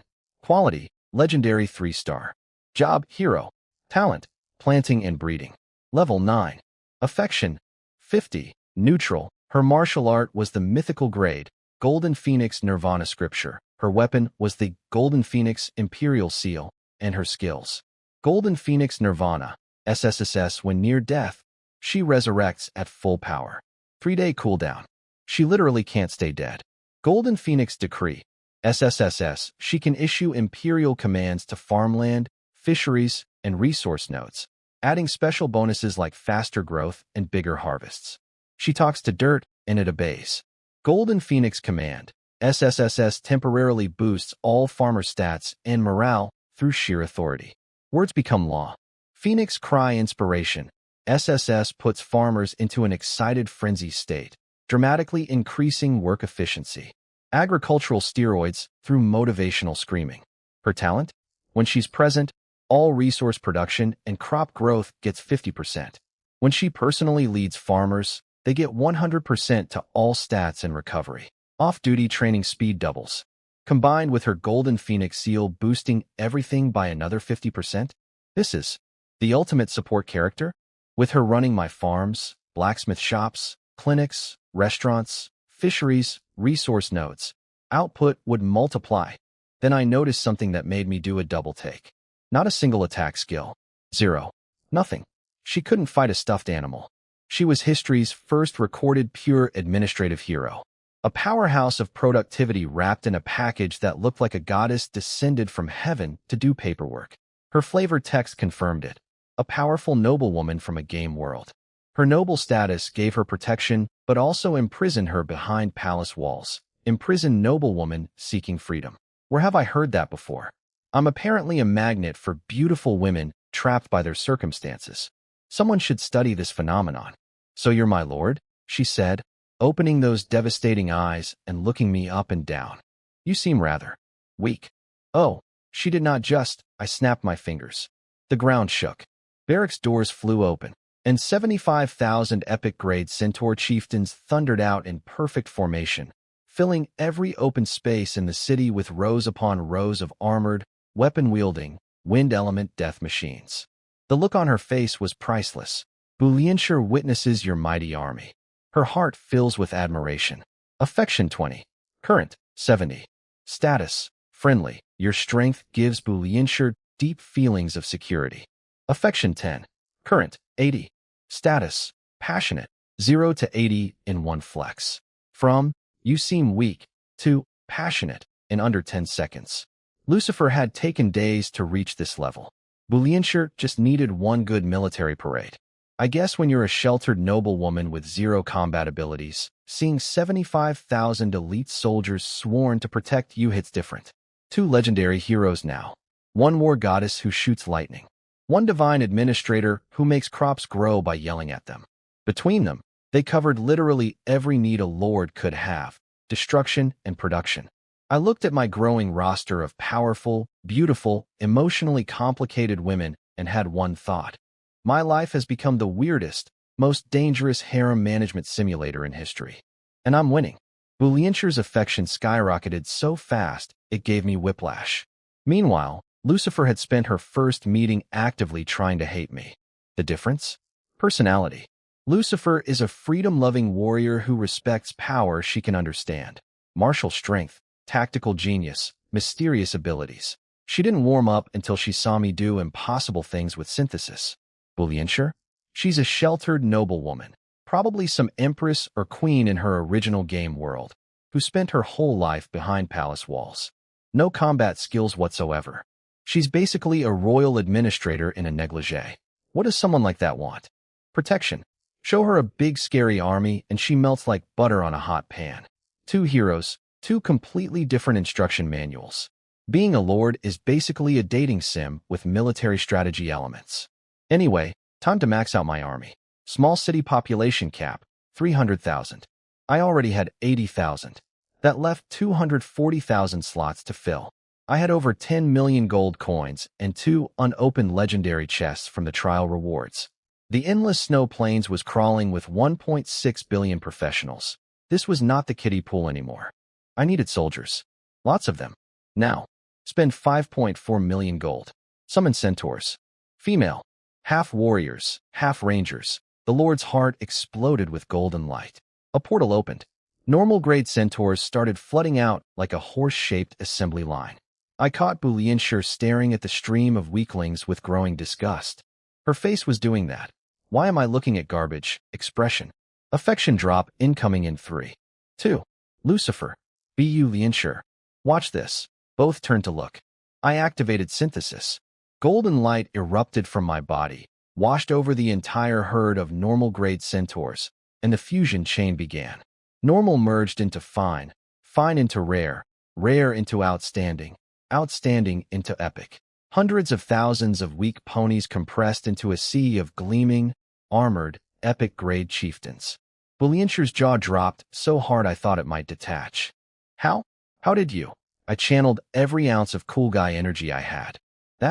That's nothing. If I had enough gold, I could fill this entire territory with legendary and mythical troops. Money is the only thing holding me back. Bulianshire is deeply impressed by your confident declaration and miraculous ability. Affection 10. Current, 90. Status, intimate, 90. From one demonstration. This woman is easy to please. But the real bombshell was the next notification. Lucifer has witnessed your power once again. Her soul has been profoundly shaken. She has decided to follow you unto death. Affection, 100. She will never betray you. Congratulations. You have obtained your first completely loyal hero, 100 points. Max affection. Lucifer had hit the ceiling. Permanently locked in. Couldn't betray me even if she wanted to. Total, absolute, unshakable loyalty. I almost shed a tear. My emotionally complicated horsewoman finally loved me unconditionally. It only took. Checks notes. An army of 120,000 epic centaurs and several acts of magical impossibility. Now I had an army of 120,000 epic-grade centaur chieftains. A medium-sized legion. Time to hand out promotions. Lucifer, she snapped to attention, eyes burning with devotion. From today, you are appointed Grand General of my territory. You command the entire Centaur Legion. Assign officers and ranks however you see fit. Yes, my lord. I will give my life 1,000 times over to repay your grace. Go. Scout the surrounding terrain, map everything, find resource nodes, and hunt monsters. At once, the thunder of hooves shook the earth as 120,000 centaurs charged out into the snow plains. Among them now was a new addition, female centaur heavy warriors. Same beautiful builds as the rangers, but taller, more muscular, decked out in full heavy armor. Thanks to the creation stone letting me customize gender and class, I could fine-tune my army composition however I wanted. Then came the sound I wasn't prepared for. My lord, that voice. Sweet as honey, fragile as glass, loaded with enough emotional manipulation to bring down a government. I turned around. Bulianshire was standing there looking like a kicked puppy in a Victoria's Secret catalog, lower lip trembling, giant eyes glistening with moisture. The full weaponized sad girl package. Lucifer gets to be Grand General. And I don't even have a title. Every word dripped with theatrical heartbreak. If this woman had combat skills, she wouldn't need them. She could defeat enemies through guilt alone. Who could forget about you? I said, laying it on thick. As my first administrative hero, you're the most important person in this entire territory. Her eyes sparkled. Hook set. From today, you are appointed Grand Steward. You have full authority over every farmer, craftsman, and civilian in the territory. Thank you, my lord. I won't let you down. Bulianshire deeply appreciates your trust. Affection 5. Current, 95. Status, intimate, 95. 5 more points, and she'd hit the cap too. At this rate, I'd have 2 permanently maxed heroes by next week. She scurried away with her cheeks burning red, ankle rings jingling, looking like a flustered princess who just got promoted to CEO. I watched her go and couldn't help grinning. Being a lord was basically the best job in the universe. I got to build empires, command armies, and give titles to beautiful women who then devoted themselves entirely to making my territory prosper. The system was clean and simple. Military heroes handle all the fighting, hunting, wars, defense. Administrative heroes handle everything else: farming, production, resource management. Two branches, clearly divided, working in perfect harmony. Lucifer would conquer the world for me. Booleanshire would make sure the world was worth conquering. And I would sit in the middle, synthesizing things, handing out promotions, and pretending this was all completely normal. Life is good. Quick rundown on my new leadership structure before we get to the drama. Military ranks from top to bottom: Grand General, General, Commander, Captain. Administrative ranks: Grand Steward, Steward, Inner Secretary, Outer Secretary. These titles were basically just fancy name tags at this point, since my city was too low level for the ranks to carry real mechanical bonuses. But hey, Lucifer got to be called Grand General, and Booleanshire got Grand Steward. And that was enough to keep both of them happy and working at maximum effort. Now, treasure chest time. My last 2 legendary 3-star chests from the trial rewards. These were probably the last legendary chests I'd see for a long while. During trials, they practically rained from the sky. Out here in the real world, you'd have to kill legendary monsters or clear entire strongholds to get one. Completely different difficulty level. Open both. First chest, 1 item. Starweave Shipyard. Legendary 3-star. Top tier level. This wasn't just any shipyard. It built space attribute warships. Starweave Void Carriers, Starweave Void Battleships, Starweave Void Stealth Ships. Ships that could fly through the sky and sail through oceans because they literally bent space around themselves. And when attacking, they could pull down stellar energy as weapons. Sky sailing, ocean diving, star-powered death machines. I just got a sci-fi fleet factory from a fantasy treasure chest. This world makes no sense, and I love it. The catch? Building materials included stuff like Starweave crystals, Void stone, Realmbridge wood, and Skydark stone, none of which I had. Not even a little. But the potential was right there, especially since I'd just recruited serpent people for aquatic warfare. Army on the sea, fleet in the sky, centaurs on the ground. Total coverage. I built the shipyard immediately inside my spirit lake, which had spatial properties making it way bigger inside than outside. 10,000 miles across internally. The shipyard materialized instantly. Workstations, energy furnaces, reactors, factory halls, everything. A gorgeous military-industrial complex floating on a magical lake. I stared at it and had a vision of my future. Fleets of void warships streaking across the sky while my army conquered everything below. Power in one hand, beautiful women on the other.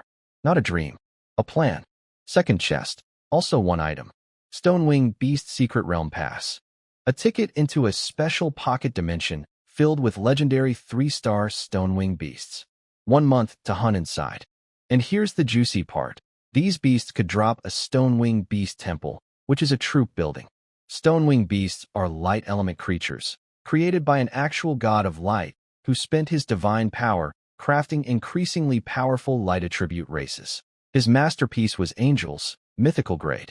Stonewing beasts were his second best work, legendary 3-star, reportedly so close to mythical that the line was blurry. A light element flying troop type that's basically budget angels? Third exclusive troop slot. Decided. Wind centaurs for land. Water serpent people for seas. Light stonewing beasts for air. My army composition was turning into a complete combined arms force covering every possible battlefield. I was already drooling when the shipyard construction finished. Unfortunately, no materials meant no ships yet. The empty docks sat there looking magnificent and useless, like a Ferrari garage with no Ferraris. Some quick world-building notes I'd picked up. After the trial, all rookie lords get randomly dropped into the same region together. The endless snow plains was our neighborhood. No veteran players here, yet unless they specifically traveled in. So for now, it was just us newbies figuring things out, which should have meant peace and quiet for a while. Should have. I'd barely walked back to my city hall when thundering hooves announced a visitor. Silfini came charging in, deliberately loud, which meant she wanted my attention. Normally, she moved like a ghost in silk slippers. She looked at me with those big, wounded eyes. Almost tearful. like a girlfriend who just caught me texting another woman. Oh no, the jealousy arc. With Boolean around, an actual human female, whatever, arrangement I'd had with Sealfini was suddenly very complicated. I needed to redirect this conversation immediately. Sealfini, what happened? Did you encounter something too powerful out there? Need more troops. I checked my gold, 5 million left. Enough for reinforcements if needed. She shook her head, switching to serious mode. Thank God. We found a Tier 3 large forest resource node to the east. We were about to claim it when a Jackal People army showed up. My stomach tightened. They didn't look like regular wild monsters. They looked organized, equipped, like another lord's exclusive troops, another lord. Already, with an army big enough to contest a large resource node. Lucifer sent me to ask, do we engage or hold back? I frowned hard. We'd barely set up camp, and already someone was muscling in on our territory. A Tier 3 large forest was a major resource, daily wood production that would fuel construction for months. I couldn't just let it go. But picking a fight with an unknown lord and unknown troops on day one of the real game, that was also risky. I had no intel on their strength, their numbers, or what other forces they might have hiding nearby. This wasn't the trial anymore. Out here, mistakes had permanent consequences. This is not good news, I muttered. The snow plains were about to get a lot less peaceful. Quick terminology update. Outside the trial, everything uses a numbered tier system instead of the old quality names. Tier 1 equals normal, Tier 2 equals fine, all the way up to Tier 7 for mythical. My system kept asking me to switch over, but I hadn't gotten around to clicking yes yet. Too busy, building an empire. Anyway, a Tier 3 large forest is a big deal. Forests produce lumber. Lumber builds buildings. Buildings upgrade territories. Two lords spot the same forest. War. Every single time. No exceptions. No negotiations. Just violence. How strong are they? I asked Sealfini. Here's the thing about alien races on the myriad races continent. Humans are, honestly, pathetic in terms of raw physical ability. Normal grade bodies. Some elites reach fine grade. That's our ceiling. It's embarrassing. That's why human lords need to recruit stronger alien species as troops. We literally can't compete with our own bodies. But for races that are naturally Tier 5 or 6, they don't need outside help. They just recruit more of themselves. So when Sealfini said the enemy was fielding an all-Jackal People army, that meant their lord's race was at least Tier 5. Strong enough to not bother shopping for better soldiers. Wait for me. We're going together. I burned through 4.8 million gold recruiting and synthesizing another batch of centaurs. All female, half warriors, half rangers. Then left 10,000 epic chieftains on home defense duty. 30,000 fresh troops, ready to march. I jumped onto Sealfini's back, pointed east, and we charged out with my reinforcements thundering behind us. Wind in my hair, army at my back, riding into battle on a beautiful centaur woman at impossible speed. If someone painted this moment, it would sell for millions. The forest was wedged between two snowy mountains, a valley 70 or 80 miles long, 30 or 40 miles wide, packed with enormous glowing trees radiating spiritual energy so thick you could practically chew it. Even from a distance, you could tell this place was special. At the valley entrance, Lucifer had positioned our main force, 120,000 epic centaurs in battle formation. Facing them across the gap stood the enemy. Jackal People, 3 meters tall, jacked, wolf heads on human torsos with wolf-like arms and legs, each one wearing beautifully crafted light armor and wielding the nastiest weapons I'd ever seen, serrated blades, ramhorn hammers, steel spikes. Their eyes glowed crimson red. Not the, let's talk this out over tea, type. I pulled up one random soldier's stats and my eyebrows climbed toward my hairline. Fenrir Jackal People Warrior. Epic grade. Level 9. Body stat over 5,000. Agility over 5,000. Practicing something called Fenrir's Dark Star Scripture. Skills all S rank, including shadow assassination techniques, and some terrifying ability to summon the power of the wolf god Fenrir himself. Descendants of a wolf god. Their footnote literally warned me. Interrupt their divine summoning, or you'll have big problems. No wonder people say humans are the weakest race. These random foot soldiers were god-blooded killing machines. Only Lord-class professionals with recruited armies could even compete with species like this. I scanned the enemy force. 70 to 80,000. Probably just a portion of their full army, which was a scary thought. But I had Lucifer's 120,000 plus my fresh 30,000. 150,000 epic centaurs, all boosted by my territory's insane stat multipliers, led by a king-grade legendary hero. The math was in my favor, and that forest was not going to someone else. We attack. My 30,000 will circle around and hit them from behind. Yes, my lord, Lucifer didn't hesitate for even a microsecond. She raised the wind thunder divine spear and roared one word that shook the mountains. Charge. The earth itself trembled. Row after row of centaur warriors, 1,000 wide per wave, lowered their axe spears and surged forward like an armored tsunami. The jackal people responded instantly. A bone-chilling wolf howl split the air, and every single one of them dissolved into dark, blurry shadows and rushed to meet us. Fast. Scary fast. Tearing heaven hurricanes slash. Fire. Brilliant energy blades erupted from the centaur front line, cutting through the air like horizontal lightning bolts. The wave of shadow jackal people slammed into the energy barrage, and the results were messy. Explosions. Screams. The front ranks of jackal people got absolutely shredded. Shadow forms forced back into solid bodies. The ground was instantly covered in pieces of things that used to be warriors. The survivors were all wounded, bleeding, snarling. But here's what made my blood chill. Not one of them showed fear. Not a single flinch. Just madness. Pure, blood-red, kill-or-die insanity in their eyes. These weren't soldiers retreating from a bad trade.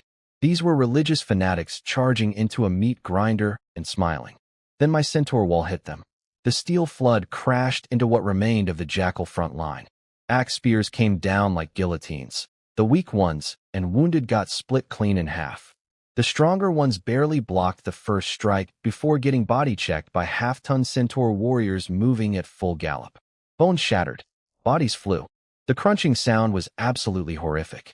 And somewhere behind the enemy lines, my 30,000 reinforcements were quietly circling into position for the backdoor surprise. This was my first real battle against another lord's forces. No more trial mode weaklings. No more goblin villages and werewolf camps. This was a god-blooded warrior race with S-rank assassination skills and divine summoning abilities. And I was about to sandwich them between 150,000 hurricane-powered centaurs. Welcome to the real myriad races continent, puppy boys. My centaur warriors were machines. 6 meters long, 4 meters tall, wearing 10-centimeter thick hurricane armor. Charging at full gallop, they hit the jackal people line like a wrecking ball convention. These wolf boys were wearing light armor against heavy cavalry. That's like bringing a pool noodle to a tank fight. The first wave plowed straight through their formation. Jackal people went flying, got trampled, got skewered on axe spears. The ones who somehow survived the initial collision got stomped into paste by thousands of iron hooves thundering over them like the world's angriest stampede. I might have underestimated my own army, I muttered, watching the carnage. While the warriors punched through and looped around, my female rangers had already formed a massive circle around the remaining jackal people, closing in from every direction. Warrior squads specifically targeted organized groups, smashing their formations apart. The moment anyone got isolated, boom, a dozen rangers materialized with whirlwind swords and carved them into pieces. Kill notifications started flooding my brain like spam mail. Your warrior killed an epic jackal person. Loot. 5 spirit stones, 6 gold, Darkstar Claw. You receive a trace of Origin's spiritual energy. Your warrior killed an epic jackal person. Loot. 19 spirit stones, bone-piercing spike. Your warrior killed. Your warrior. Your hundreds of notifications per second. My head was basically a slot machine hitting jackpot on repeat. Spirit stones. That was the exciting part. These fist-sized crystals packed with dense spiritual energy are the myriad races continent's second currency. You need them for everything important: troop training, special building construction, spirit field development, powering defensive structures. Combat class players prefer spirit stones over gold because stones directly boost your power. Gold can't do that. The drop rate is terrible though, so getting them in bulk like this was a feast. Within minutes, the notification speed started slowing down. I looked up and saw why. The battle was basically over. Jackal people corpses littered the entire battlefield. My losses existed, but were small, mostly centaurs who got unlucky in close quarters. Each dead centaur stung, though. These weren't respawning NPCs. They were real. Each one recruited with real gold, synthesized through real effort, and now permanently gone. Dead means dead on the myriad races continent. No extra lives. No respawn timer. Unless you build special resurrection buildings like a Spring of Life or Pillar of Life, which I didn't have, every casualty was permanent. War here isn't a game. It's a business with the worst possible loss column. I was quietly mourning my fallen soldiers when the remaining Jackal People leader, bigger, meaner, clearly the boss, started howling. Not normal howling. Short, sharp, rhythmic barks. Like a chant. Like a prayer. The air changed. Something invisible and terrible began spreading across the battlefield. And in the sky above, a wolf appeared. Not a regular wolf. A 10,000-meter-long spectral wolf made of gray energy, slowly solidifying like a storm cloud growing teeth. Its fur looked hard as steel needles. Its eyes burned crimson red. It was staring directly at me. What? What? I asked that. I tried to check its stats. Everything came back as question marks. Quality. Level. Stats. My detection ability was too weak to read anything, which meant this thing was at minimum king grade, probably higher, possibly holy domain level. Way above anything on this battlefield. You dare slaughter the blessed children of the great wolf god Fenrir? The spectral wolf boomed, its voice shaking the mountains. Mortal. Receive divine punishment. My entire body locked up. Couldn't move. Couldn't breathe. An invisible force had me pinned like a butterfly on a board. I was level 7, a baby compared to whatever divine pressure this phantom was projecting. Protect the Lord. Lucifer reacted first. She raised the wind thunder divine spear, called down an ocean of purple cyan energy from the sky, and screamed. Wind thunder piercing lance. She transformed into a blazing energy javelin and shot toward the skywolf like a missile made of lightning. Across the battlefield, every centaur who could still fight unleashed their strongest attacks simultaneously. Sword QI storm. Kill. Endless waves of energy blades erupted upward, blanketing the sky in a blinding light show. The combined assault hit the wolf phantom, and I felt the paralysis lift. The pressure holding me vanished. I gasped, tried to move, tried to run, then my blood went cold. A new wave of terror hit me. Not the paralysis, something worse. A killing intent so sharp it felt like a knife pressed against my soul. My arms and legs went numb. My body completely refused to obey me. And cutting through the fading light of 1,000 sword energy explosions, a gray-white energy blade was screaming straight toward me. Getting closer. Closer. Move. Move. Come on, body, move. I was screaming inside my own skull, watching death approach in slow motion, completely helpless. My level 7 body is useful as a paper bag in a hurricane. This was not how I planned to die. Not to some ghost dog's parting shot. Not before I got to use my shipyard. Not before I hit max affection with Booleanshire. Not before I saw my void warships. Somebody do something. So this is how I die, I thought, watching a gray energy blade fly toward my face while my body played dead like the world's least helpful possum. Memories flashed through my mind, and not the heartwarming kind. No. My brain decided to replay my greatest hits of humiliation. Look, it's the skeleton boy. He's basically dying. Why bother coming to school? You won't even make it to 18 for the trial. Can he even, do anything? With that body. Ha ha ha. And the girls were even worse. Stay away. What if it's contagious? Just looking at him makes me want to puke. Disgusting freak. Go to a hospital, not a classroom. You know what? Dying while remembering being bullied by teenagers is the worst way to go. Absolutely unacceptable. Something snapped inside me. Pure, raw, stupid fury flooded my veins. I haven't even gotten revenge on those brats yet. I am not dying here to a ghost dog. My eyes went bloodshot. I thrashed against the invisible force holding me down like a fish fighting a net. Up in the sky, Lucifer and the entire centaur army were going absolutely berserk, trying to save me. Every soldier throwing their strongest attacks at the wolf phantom. Destroy it. Divine projections only have one attack. Break the main body. Tearing heaven hurricane slash, sword blade storm, heaven sweeping whirlwind slash. The sky exploded with light. The wolf phantom shattered into a million pieces. But the energy blade was still coming. Slower now, weakened, but still very much aimed at my face. Shadow swap, a familiar voice. A flash. My body got yanked sideways through space itself and slammed into the ground somewhere else. I hit the dirt so hard my teeth rattled. I blinked, looked up, and watched the boulder that had replaced me get obliterated by the gray energy blade. Pulverized into powder instantly. That was supposed to be me. I stared at my hands. Pale. Thin. Still attached to my body. Alive. I was alive. For exactly 3 seconds, I felt pure joy. Then a cold fury replaced it. If I'd been stronger, some oversized dog couldn't have paralyzed me like a statue. I stood there helpless while my soldiers died trying to save me. Power. Only power matters. Real power. I am never letting that happen again. Never. You? Getting stronger. A disgustingly familiar voice interrupted my dramatic moment. Just stay in your territory where you belong, little chicken.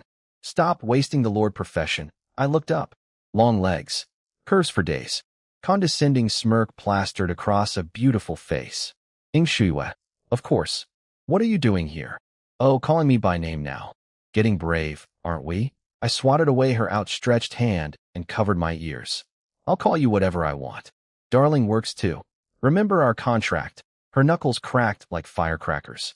Let's talk about this calmly. Calmly. After I finished getting educated about respect through physical violence, she explained everything. She'd been hunting nearby, heard the battle, and came to investigate. That shadow swap skill was from something called the immortal path profession. It could switch any person or object with something else nearby. Incredibly useful. Completely broken. And apparently her best move. She'd swap me with a boulder at the exact last second. I owed her my life. Again.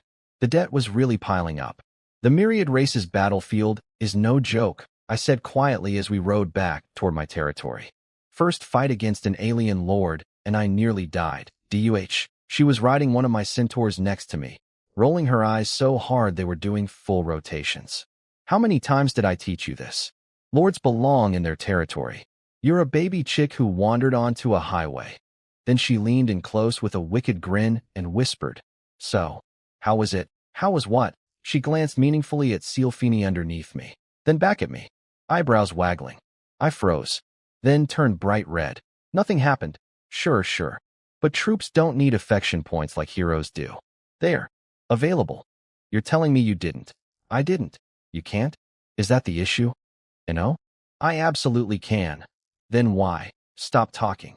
Confirmed. Cannot, I said. The moment we crossed into my territory, I felt it. Safety. Like a warm blanket made of spiritual energy wrapping around my entire body.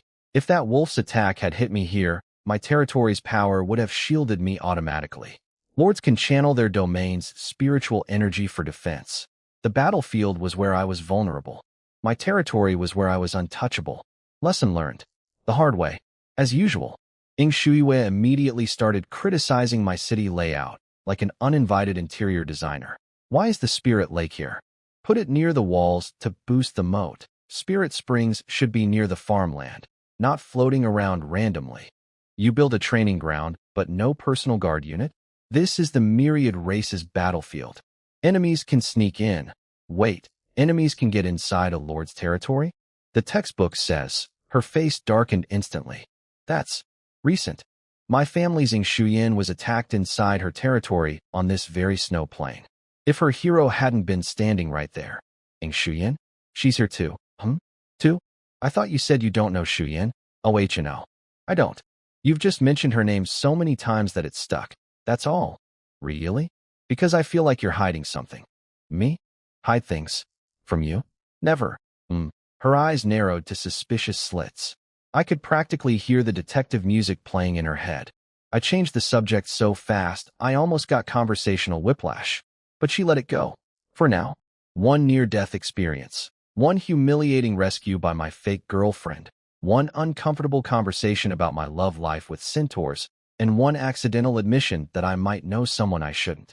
Day 1 on the Myriad Races battlefield, everybody. It can only get better from here. Right? After Ing Shuiwe wandered off to meditate in one of the city hall's many spare rooms. Seriously, this place had more bedrooms than a hotel. I pulled out the thing I'd been dying to open since the battle. A 9-colored treasure chest. Mythical grade. Dropped by the wolf god Fenrir's spectral projection after we shattered it. Which was weird, by the way. That phantom was just a projection of divine power. Fenrir himself was very much still alive somewhere, probably plotting revenge. How does a living god's shadow drop loot?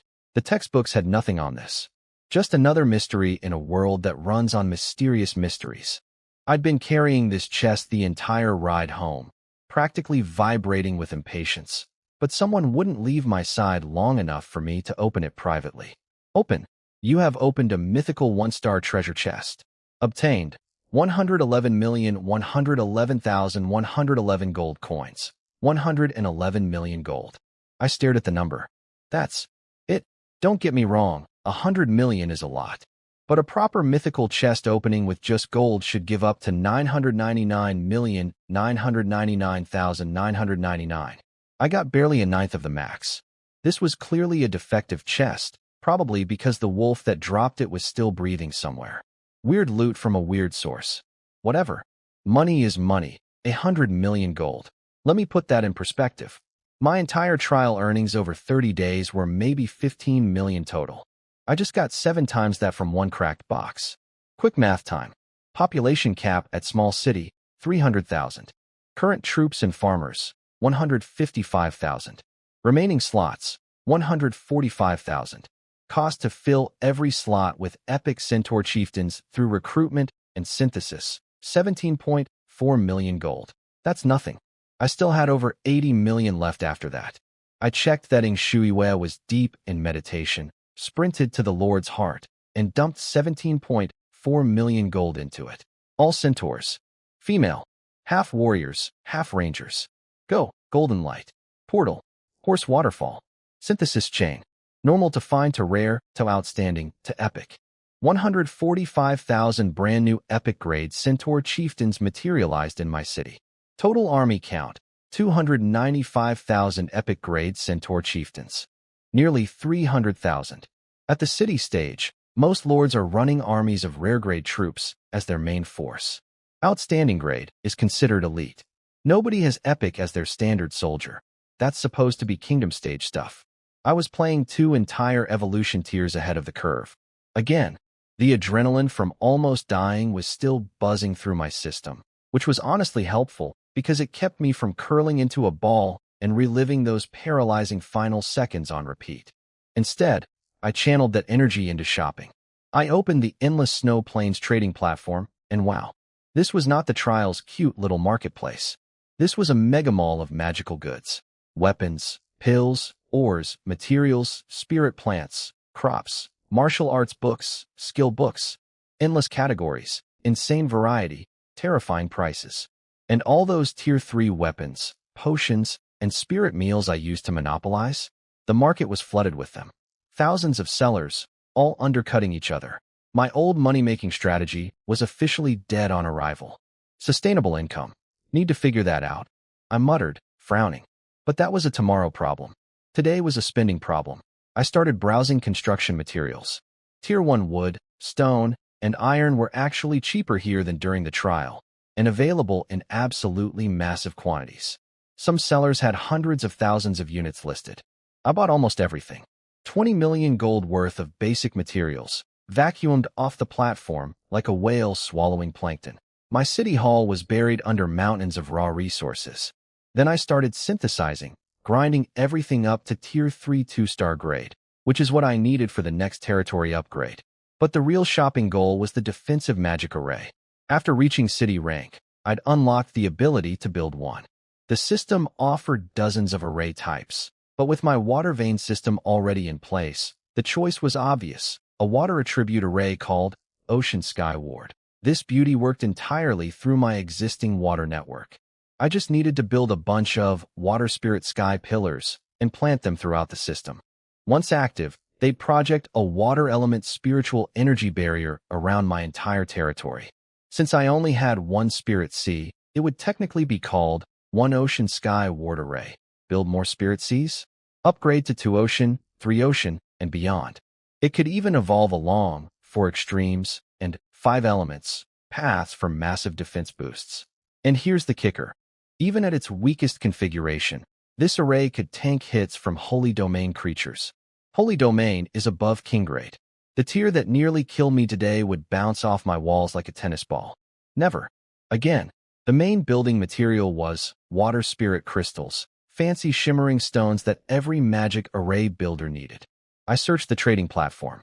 Tier 1 water spirit crystal, 100 gold each. Tier 2, 1,000 gold each. Tier 3 and 4, 10 times higher per tier. Absolutely highway robbery.